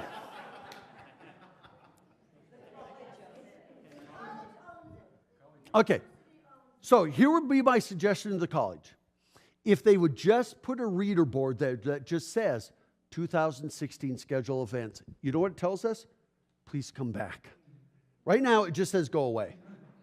It does. All you have to do is take that out and put a poster that said, here's our 2016 events. That's all you have to do. And we'll want to come back. Okay? And so then we did decide to check out the park. Remember, we're still in our car. This is the week before Memorial Day. And we were in line for a little over half an hour before Memorial Day. And so one thing and here's the line. This is Tuesday, so this is not like on a weekend, and by the way, it was getting pretty cloudy Tuesday afternoon. And so an interesting thing, the next day we walked across the bridge. We did what everybody should be doing, park in town and walk across the bridge. But when we walked across the bridge, this guy was standing there, and because we had already purchased a week-long pass at the other, remember, we came from the Kanab direction, he just said, do you already have a pass? And we walked right by the line. Why the hell don't you do that over there? They do it occasionally. They do? Very rare. They'll probably do it. This guy is doing it right here, and I went, thank you. And he goes, oh boy, everybody says that. So I thought, okay, by the way, we went once we got over the border, because I thought, why isn't he there where they've got an employee lane? But you can't stand there at the employee lane and say, do you have a week-long pass? If somebody says no, now what do you do? So if he walks the cars that are in line and said, do you have a pass? Then please scoot over here and go through there. And then you have another person there. So it does take two people. It just, we already paid and we have to wait in line half an hour for just to show somebody the receipt for 5 seconds. Doesn't make any sense at all. None. Okay? I know. I understand. I get it. And I'm not blaming, by the way, I'm not blaming the park. I'm not blaming anybody. I'm just telling you these are the challenges. I thought, can we get volunteers? Can we get, I don't know. And so, by the way, once we got through, we circled around in the parking lot for half an hour just to find a parking space. This is before Memorial Day. By the way, I am going to tell the state tourism office all of this. Okay? And that's why they're paying half this bill. And our friends in St. George are paying the other half.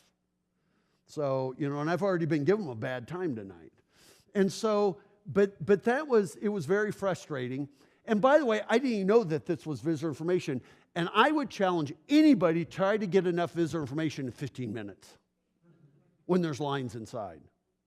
It should be at least 20.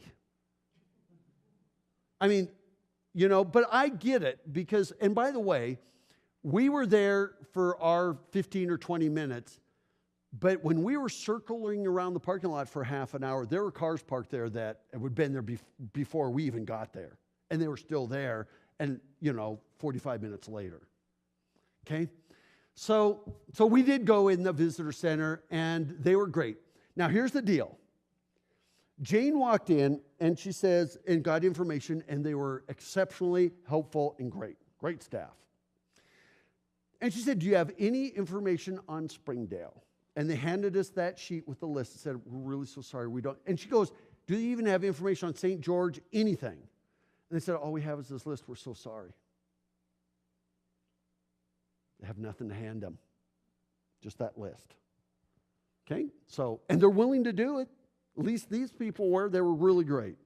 And they were apologetic that they didn't have information on Springdale. Missed opportunity there. Okay? The place was packed. Schools, you name it. It was doing great. We love this, so now we could see, by the way, when we first get here, we see Zion Canyon. We don't know whether Zion Canyon is just the town, whether it's the entire park. We have no clue what Zion Canyon is, where it is, how long it is, nothing, just so you know. You keep promoting it everywhere, and finally we can see it. And so that was good that was there. I'd love to see one of those in town somewhere. These are all terrific. You know what the challenge with these is? How many of you have actually gone and read more than 5 of them ever? 1, 2, 3, 4, 5. And are you all National Park employees? No, okay. I see you're wearing the badge. So, but they're really great. But it would be cool if you could have some of that stuff to take with you. A cool little guide that would just kind of give you a reiteration of what they're missing here, because they really are great. And so we did that. And we came back in, and we parked our car for the rest of the week.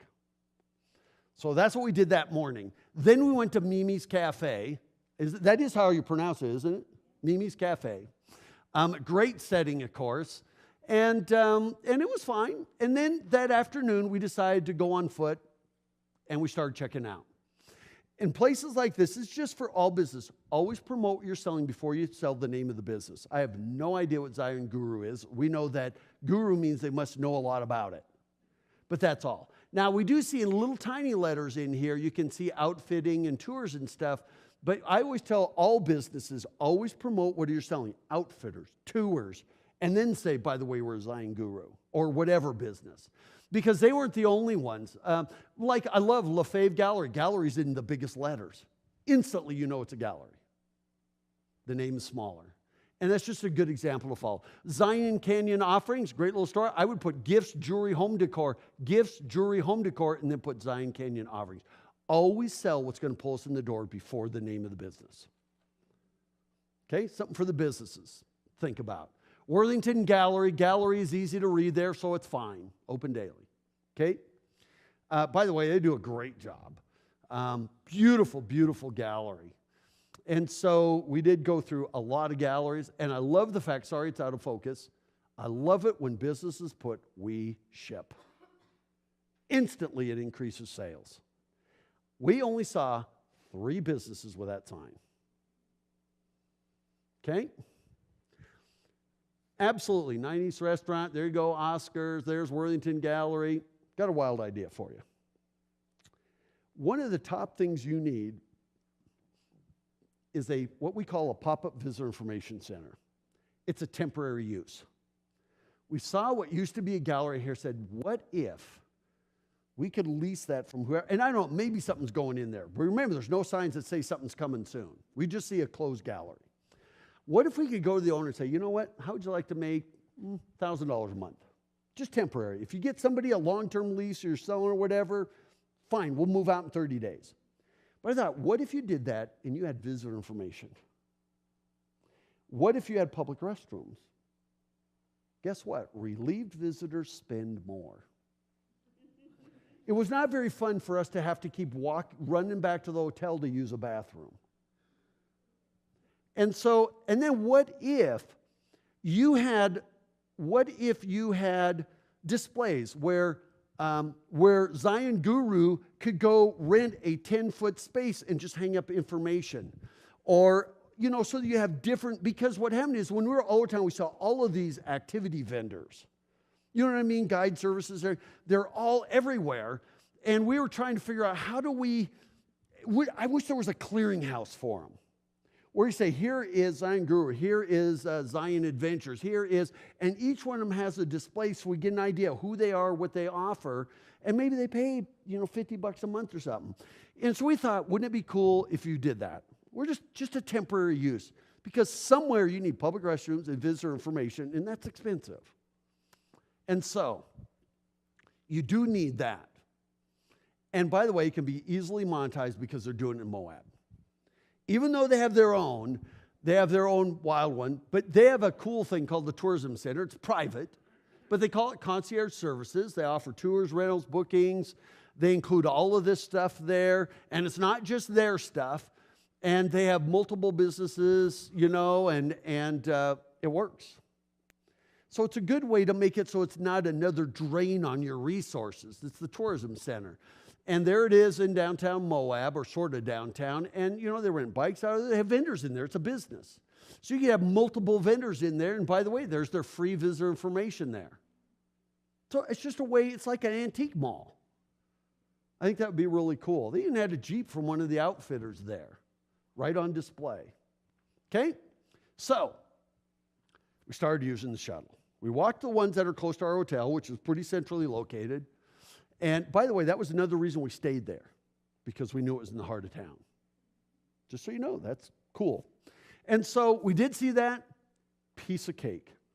It was, when visiting, this is what your marketing should say. When visiting Zion National Park in Springdale, there's no need for a car. It's free, it's easy, it's convenient. In the park, in the town. Because right now, there'll be things on the bus that just say, park in town, ride the free shuttle to Zion. Well, what happens when I get to Zion? It doesn't say that there's another shuttle. See what I mean? This way, you're saying in the park and in town. And so park in town, ride free, in town, in the park. It'll make it easier for people. And then, by the way, always free, every 10 to 15 minutes, in town, in the park. If you put that, I'd put that on the top of every one of the bus shuttles. Always free, every 10 to 15 minutes. And you'll get more people using them. And by the way, some of the most scenic areas in the park are only accessible by the shuttle this time of year. I mean, that's a big selling point. And so I think that needs to be prominent. They're well marked. They're easy. And by the way, we did 6 or 7 shuttles. And we would go down a shuttle, get off of it just to wait for the next driver and get back on. Just because we're testing, we're secret shopping the drivers. And so it was great. They were busy. They were being packed. And here's the deal. The first driver we got in didn't say one single word. Nothing. The next driver only would speak if you engaged him in a conversation. Of all the frontline employees, this batch was the least friendly, and yet they're the frontline of frontline employees. And I'm talking about in the park and in the town. Now, when you're in the park, there are video messages. Audio messages coming up, which carry most of it. And it was really interesting is one driver would say, at this stop, you'll see spotted dog, and he would run through what you'd see at each stop. The next driver, I can't remember what he said, hardly anything. One driver was speechless, and so I said, and this, by the way, this was in the park. I said, look at this.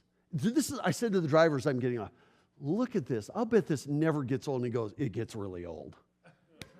I was like, oh.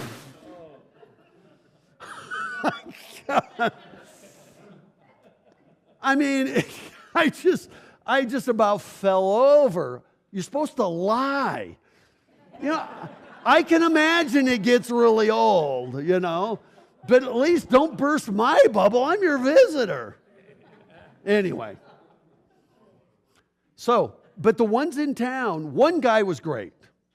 He told us where he lived and down a hurricane and everything. But another thing happened is when we came to this stop right here at the park, of the several shuttles we took, not only one guy bothered to say, by the way, when you get off the bus, walk over the bridge to the park. Now, there is wayfinding signs there, but most people walk off the bus and they don't see the signs over here. And so they get off the bus. You know what I found myself doing? Helping people find the entrance to the park. Because they start walking to the theater, to the saloon, wherever, which is probably fine. Well, I'm going to spend money. But one person. So you know what? I mean, these people are the front line. And so they need to tell stories. They say, you know what? This is a great place. Don't you guys just love it? Where are you from? And have people on the bus yelling out where they're from. Engage the people like they do in the rest of the country. When we take New York tours and step on and step off tours in London and everywhere else. I would like to see your bus drivers become human beings. Because they were the only downfall of people in the entire area. In both the park and in town. Particularly in town where there is no audio messages or music. And so anyway, heading to the park may be easier to walk if you're at stops number 2 or 3. Because you know what, even this week, as about 10 o'clock a.m., you know what happens is, all of a sudden, by the time they get from 9, 8, 7, 6, and by the time they're doing 5 and 4, the buses fill up. And then I watched them put out their signs that say bus full and drive by one after the other. So if you just tell people during the busy times, if you're in like, one of these stops, it might be quicker for you just to walk if you don't mind. So, help people have a better experience. These are great. I give the system an A. I give it an A+ if you'd have more accommodating drivers. This was easy. Riverside Walk, Narrows, which we actually, because of that brochure, we decided we're going to go check out the Narrows. And by the way, I'd like to see, this is in the park, I'd like to see a couple of these downtown. Because downtown needs to sell this shuttle just as much as it's selling its own. Because the park does a good job selling the Springdale shuttle, but Springdale doesn't really do much to sell the park. It's on the list, but that's it. And this goes the next level. Get off and on as often as you like. I mean, once I read that, sold, I wish that would have been in town. And then I saw we have traffic cones. I mean, talk about hurting. But you know what was really interesting? I took that on Tuesday. When we went back yesterday, they had gotten real stanchions. So are they putting those to replace the traffic cones? I went, yes! Because I was saying, got to get rid of the traffic cones. It just makes us feel like we're in a construction zone. And sure enough, here they are putting them all together and everything. So, I mean, the park is obviously working very hard to accommodate the people. And so I thought, way to go. And then, of course, we had to have dinner at King's Landing. You can tell that Jane is a Game of Thrones fan. And I told him there, I said, you know what? If you had an iron throne there, you could probably charge people money to get their picture taken. So if you're not Game of Thrones, King's Landing is the big place there. And so, by the way, it was awesome. Credible setting, excellent service. And this is one where our waiter, who I think said he lived in Hurricane. And I said, so how's it been with the influx of people? We were asking everybody questions, and about their experience. He goes, he says, I think our biggest concern is the visitor experience. He didn't say my commute is awful. He didn't say we're overrun as a town. He just says we're so concerned about the visitor experience. As a town, we're just really struggling to handle this kind of influx. He said we had 500,000 more visitors 2 years ago than the previous year, and we had another 500,000 tacked onto that last year. And he goes, we're so worried about that. And I thought, for a frontline waiter to say that, I thought was really exceptional. And they obviously belong on the list. Okay? So I'm in a hurry because we don't have a whole lot more time. And so while I was there, we're sitting at our table. He came over and said, can you solve a mystery for us? And he goes, I already know what you're going to ask. You guys know what it is? Yeah, there it is right up there. I said, so is that your most asked question? He goes, yes, by far. And so apparently it's a picture of the mountain, which I don't know why you'd have a picture of the mountain because we can see the mountain. I know it's camouflage for a tower or something. A microwave? Okay. So, I think they should have painted it like trees. It wouldn't have stood out so much. But I thought, what you could do if we go back to this? I was thinking that you should hang like a black thing, maybe 6 feet wide, all the way down the mountain so it looked like the Night's Watch. The elevator. If you watch Game of Thrones, the elevator goes, could be the Night's Watch. No, just kidding. When we saw hoodoos, I went, it's Hodor's. And so, anyway, he solved the mystery for us. So the next day, this is yesterday, got up in the morning, walked right out the back of the hotel, and we saw this. Great. Back roads, they're giving people, they're going to go for hikes today. I was eavesdropping on them. Excellent job. Okay, I don't know where they're based out of, back roads, but they were doing a great job. We decided to go to Cafe Soleil for breakfast. And by the way, we're all using shuttles, cars parked. And so we went up there, great little setting. Service was good. There was quite a line when we first got there, but boy, they worked right through that line. We got our meal. It was good. And then we started going around. We saw this. We see Zion Adventure Company. We already knew about Zion Guru. So we did go in there. Love the steps here that are like, they did have some regular ones over inside. We saw this, and we went in because we thought we're here to do an assessment. We're not going to have time to go do a big major hike because we're here to work. So we went in and said, we'd like to do that. It says depart twice daily, but the problem is we're short of drivers. We don't have enough drivers, so it's not going. So I went, okay, so we got challenges there. And then we saw this down near the park entrance. And I don't know what the purpose of this is. I guess you're supposed to go right down the website address and go figure out where they're at. This is why you need that little adventure center, your visitor information center, because I don't know where these people are at. I don't know what they're offering. While I'm standing there, I'm probably going to not look at their website. And we did see all the people lining up for the gear, the yellow shoes, the waiters, whatever you call them. And so I went, wow, really? Okay, they said the Narrows is open, but really you need hip waders? You need all this stuff to go out there? So, well, Jane and I actually took the Zion Park shuttle all the way to the end, and we did get out there. And we walked down the trail, and I went out and stood in the middle of the river for about 20 seconds to take this picture, and my feet were already getting numb. And I went, okay, now I get it. Now you need the gear. One other thing I want you to do in all your marketing. I saw too many photographs that were scenery. In all your photography, I want you to show people. Because this here looks, kind of see people there. This here, it might be a beautiful picture, but I can't imagine. By the way, scenic vistas last 5 seconds. An experience makes you worth a drive. So take a look at this picture right here. You see the trail, looks magnificent, but look at the difference when you see human beings into it. Look at the difference in just scale. Now, I didn't even take that picture where you can see the sky, But if you could just do pictures, when you see people that small, you see that, people go, OMG. When you evoke emotion, you close the sale. So with your photography, always show people immersed in activities. It adds scale, and we relate to people more than places. And then evoke emotion. Oh my gosh, that was incredible. And smiles are contagious. So Jane, our poster girl, there she is standing on a fence post that was almost as tall as she is. And, just they're like, woo, pretty cool. So here's some other notes and observations as I wind down. Places like this, we wish it would just up the game a little bit in curb appeal. Maybe some timbers, maybe a mural. I took this in Ogden. Yours doesn't necessarily have to have mountain bikers and climbers. Maybe it does. But this is all made out of the iron that I saw a lot of in town. I thought, if you do some murals there, you're going to add a lot more character to a building that looks a little stale. Here, we've got all these kind of signs. And, one thing I really worry about is you getting too cheesy. And no offense, because I know the merchants are trying to make a living and everything. And by the way, every time somebody sat out here eating ice cream, the place was just full. But you know what?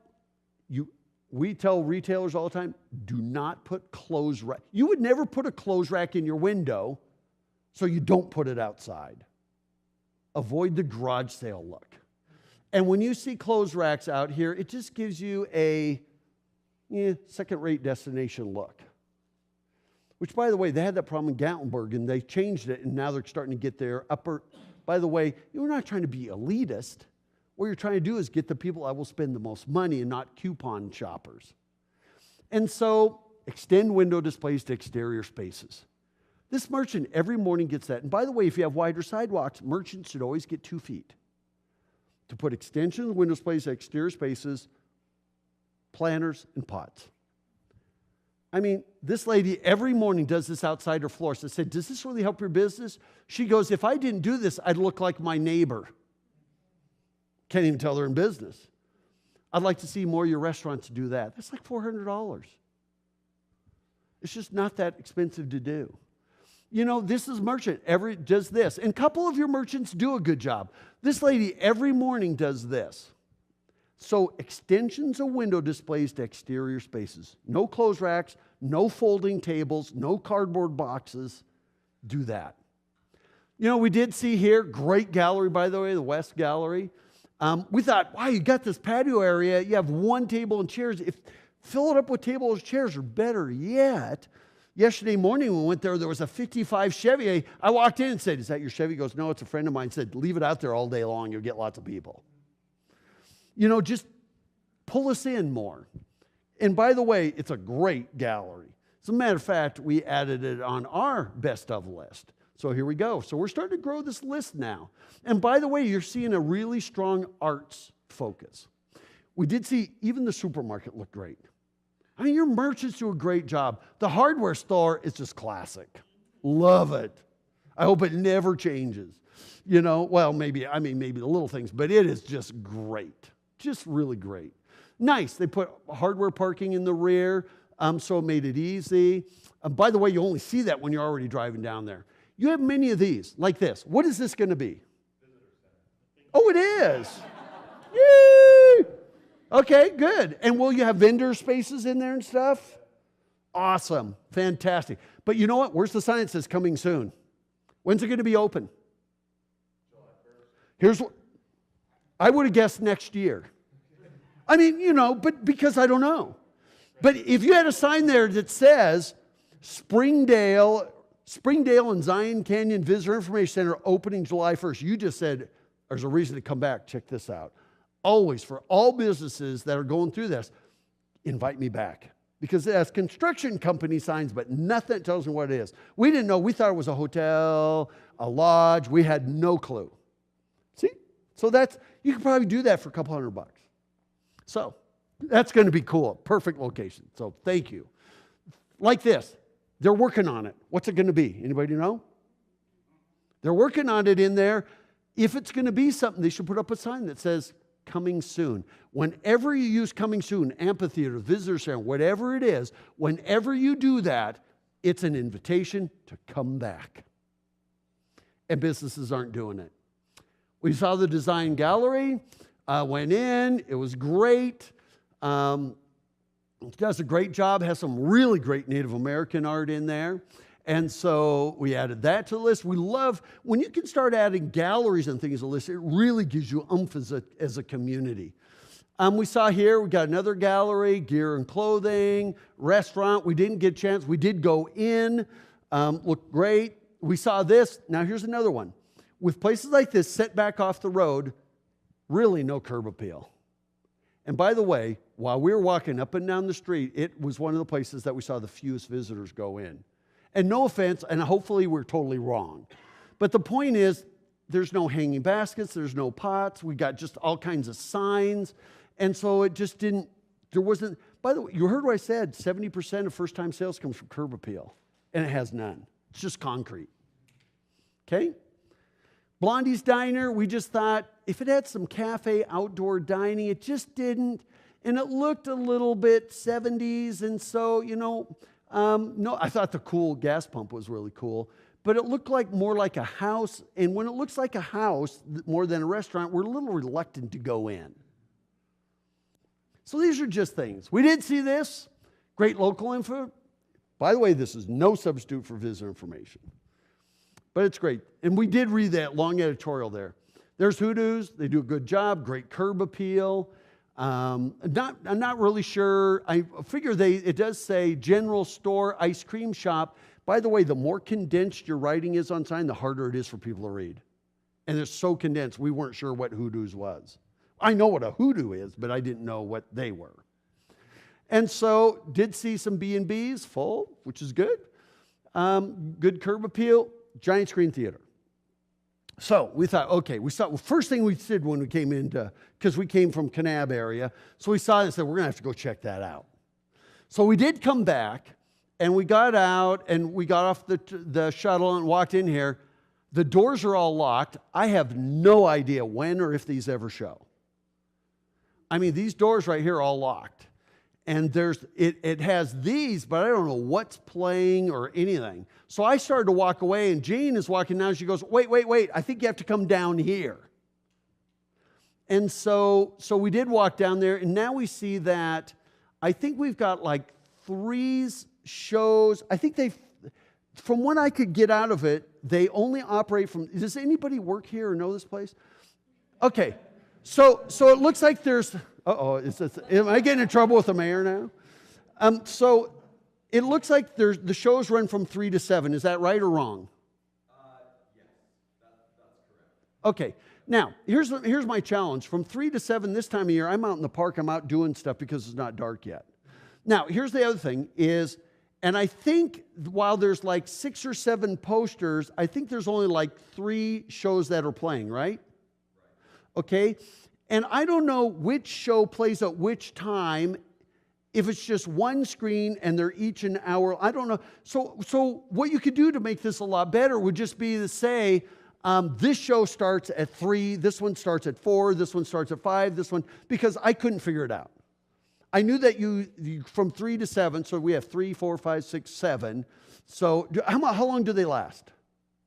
They're 45 minutes for the ones that show during the day, and then Wait. You have some that show during the day? The 3 to 7, you mean? Yes. And is there some at night after that? And then at 7 o'clock, it's Hollywood. Oh, we got none of this information out of what's on the windows and doors. Okay? So, and this is what you call biting the hand that feeds you. But I mean, I'm just trying to be constructive. Yeah.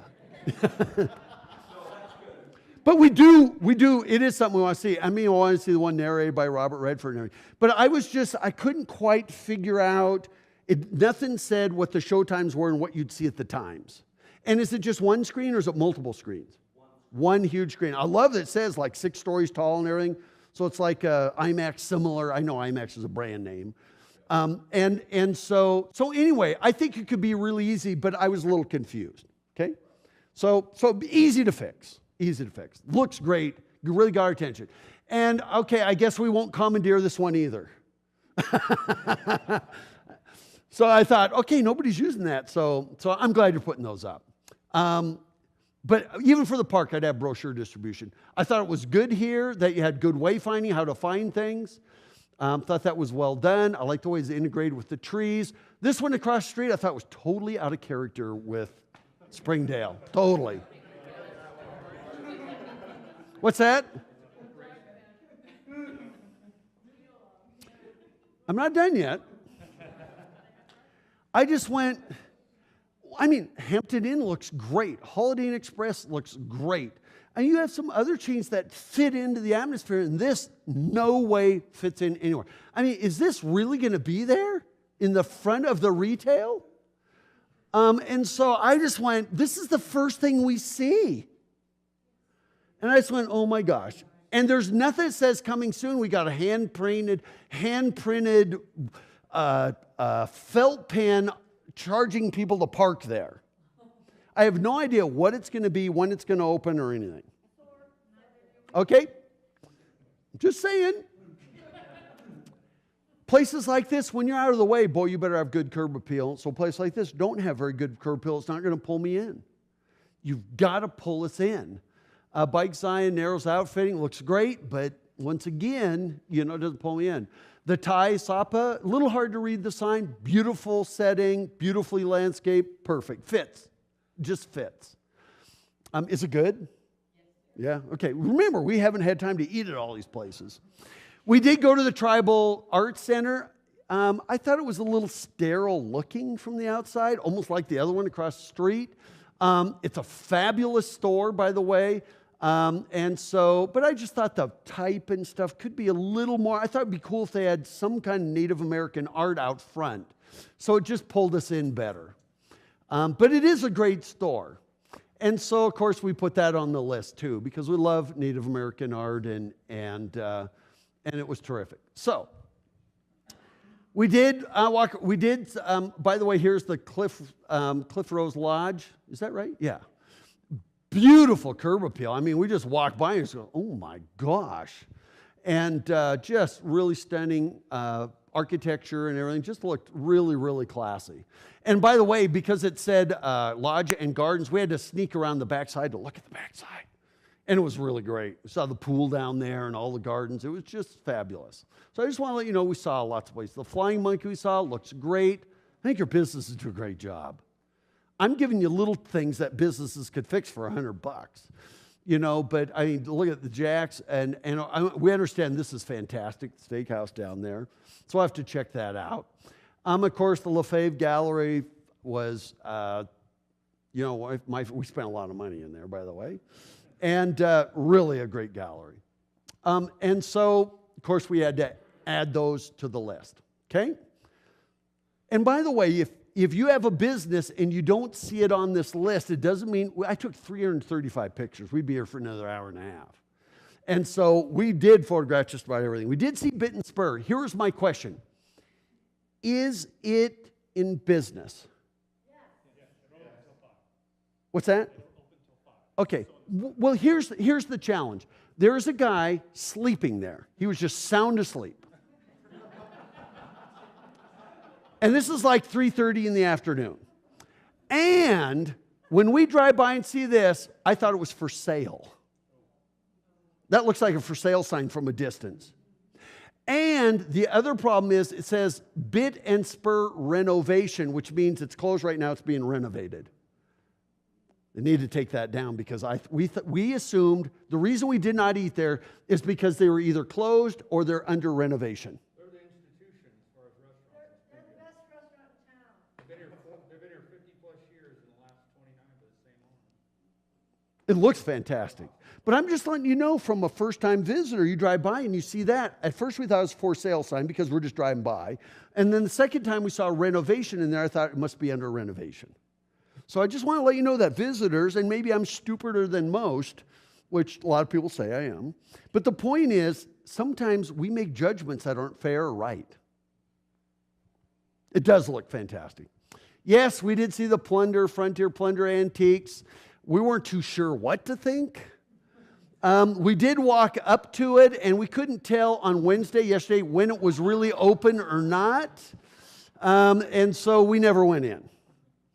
And we did go to see the town Gifford Park, but apparently the park is for sale. Now, that must be like a residential subdivision. Okay. Just kidding on that one. We figured it out. So we did do a lot of, you can see Jane carrying one of our mini bags. And we did do a lot of shopping. I mean, just the shops are great and the owners are great. I mean, for a small town of 550 people, you guys blow away towns like Jackson, Wyoming, and other places that have, 10 times the population. You just do a great job. I mean, Lazy Lizard, now that's what you call extending window displays to exterior spaces. And by the way, is anybody here from the Lazy Lizard? I am going to promote this everywhere I go, all over the country. So get ready. Because I think that is just awesome. And so, Spotted Dog, it's a little hard to read when you have kind of a rust color on dark green, just so you know. The good news is the word restaurant does stand out. But what I would do is probably make Spotted Dog Cafe yellow or something, just so, because you couldn't hardly read it at all. But a great little place. We had dinner there last night, and it was outstanding. But I noticed one thing when we were having dinner there last night. About 99% of the people were driving to get there. And we weren't there at the end of the day. They just didn't know that they could take the shuttle right there. And so, Spotted Dog Cafe.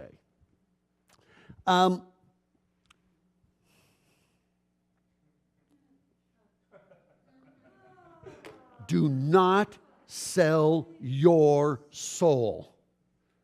I'm telling you, I've been in this industry for 35 years, and I can name you dozens of cities that have zoning ordinances that restrict allowable uses in their core downtown area. I'll tell you one. I worked in Banff, Canada, right there in Banff National Park.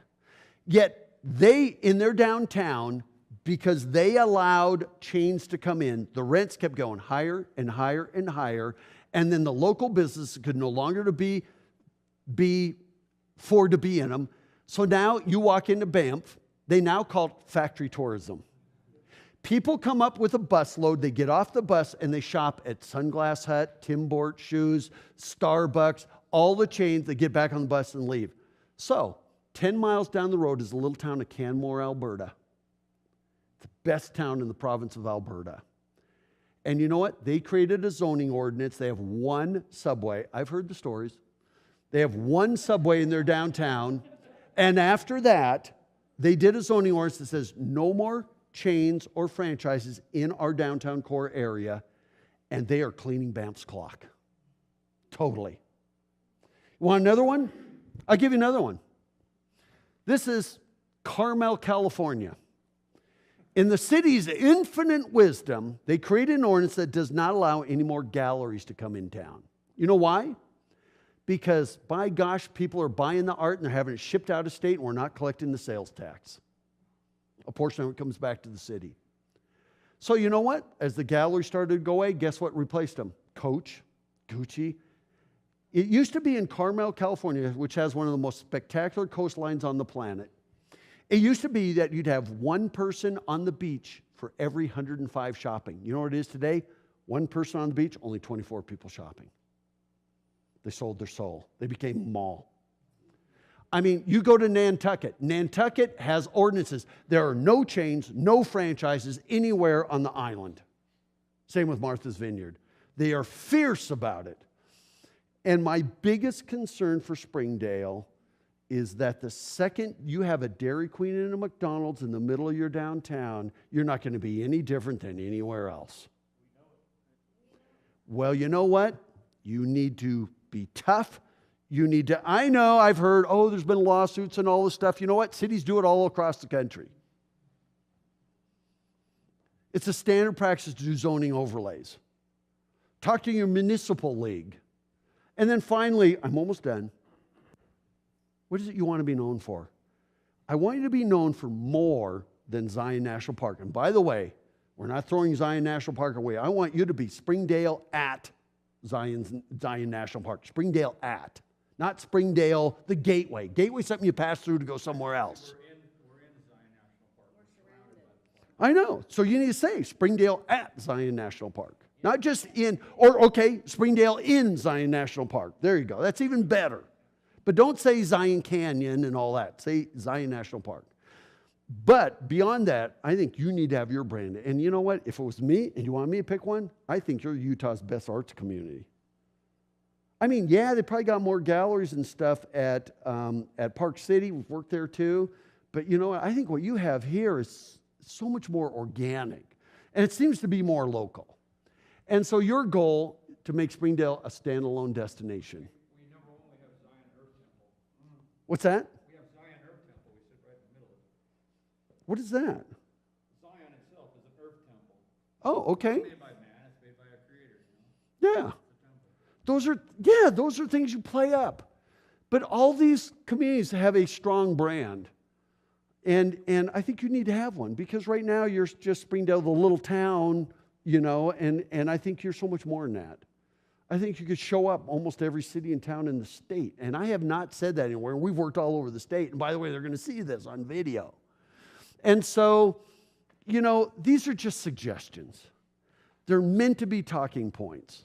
But you know what? If UDOT is now working on your downtown, I hope that you'll consider some of the suggestions I made. We've been in this business for a long time about sidewalks, bike lanes, traffic. You know what? I got to tell you, even in New York City, they've narrowed down the traffic lanes from 13 feet to 10. Did you know in New York City, they have closed down 20% of their streets, the most congested city in the country. And you know what? Their retail sales services are skyrocketing. So think about that. By the way, congestion is the best friends downtown, but not the kind of congestion where they're waiting in line to get into the park. It's just where they're driving slow. But that is why if you can get people out of your cars, you know what? You will win. And you could do it. And so, one last thing I want. By the way, some merchant should be selling these little love locks with an engraving so people can engrave their names. That's really cool. And we found that by accident. But what you have here is absolutely world class. And I got off the phone with Vicki Varela yesterday. When it comes to the Department of Transportation, when it comes to tearing up your streets, when it comes to all of those things, she told me to tell you one thing. Roger, thank you so much. Let them know we've got their back. She heard what we heard, that, you know, we appreciate all the business, but we can't handle this. We're not ready for this. But I think if you do some of these things, I think that you could handle a lot more. You know, and I'm not a lot more than what you have, but a lot more than what you can handle right now. And I think she'll be the first one to say, you know what, when that construction happens, when those things. And by the way, she's already working with UDOT on wayfinding and some many other things. And so I want to let you know that she does have your back. And I know that some people say, well, tourism's flooding all these people down here, and they haven't really talked to us. And she's heard that really loud and clear. And so they're there for you.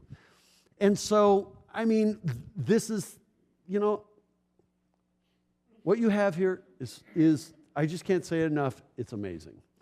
And so, you know, I'll change it to in Zion National Park. It really is phenomenal. And I used up every minute of my time, but does anybody have any last minute questions? By the way, we're still going to be here tomorrow morning. We're still looking around. And by the way, we want to come back just on our own time. That's how great this is. And, you know, is Matt here from Kanab? Oh, there's Matt. And, Matt, don't you wish you had some of these problems? You know, I told, you know, and one thing for them, and I'll tell you something that I told in Kanab, is, you know what problems is with Kanab? They claim all 5 of the Mighty 5, plus they can do Vermilion Cliffs, they can do Grand Canyon. I mean, they're right there. Yet, they have to drive an hour and a half. And I told Matt, and I told the whole group there, if I come back at 6 and 90% of your shops are closed, why should I come back? you're open. And this is a town of 550, not 5,000. I mean, so some of these things, so even though you may be going, we're overrun, we're feeling overwhelmed, I think it's a good problem to have as long as you don't lose your soul and as long as the state's aware of it so they can help accommodate you. And you know what? I'm glad you're starting. I heard that you're pretty busy 9 months of the year. Whew. We'd like you to make it 10 months of the year and spread these people out so it's not Memorial Day to Labor Day, it's hell. And I think we can help do that with you. And that's why we're here. And the state is going to be watching this. There for you. You've got representatives from UDOT here. You've got national parks here. I mean, I think your message has been heard. But I think that your businesses, the community, does a fantastic job. So thank you so much for coming out tonight. Thank you very, very much.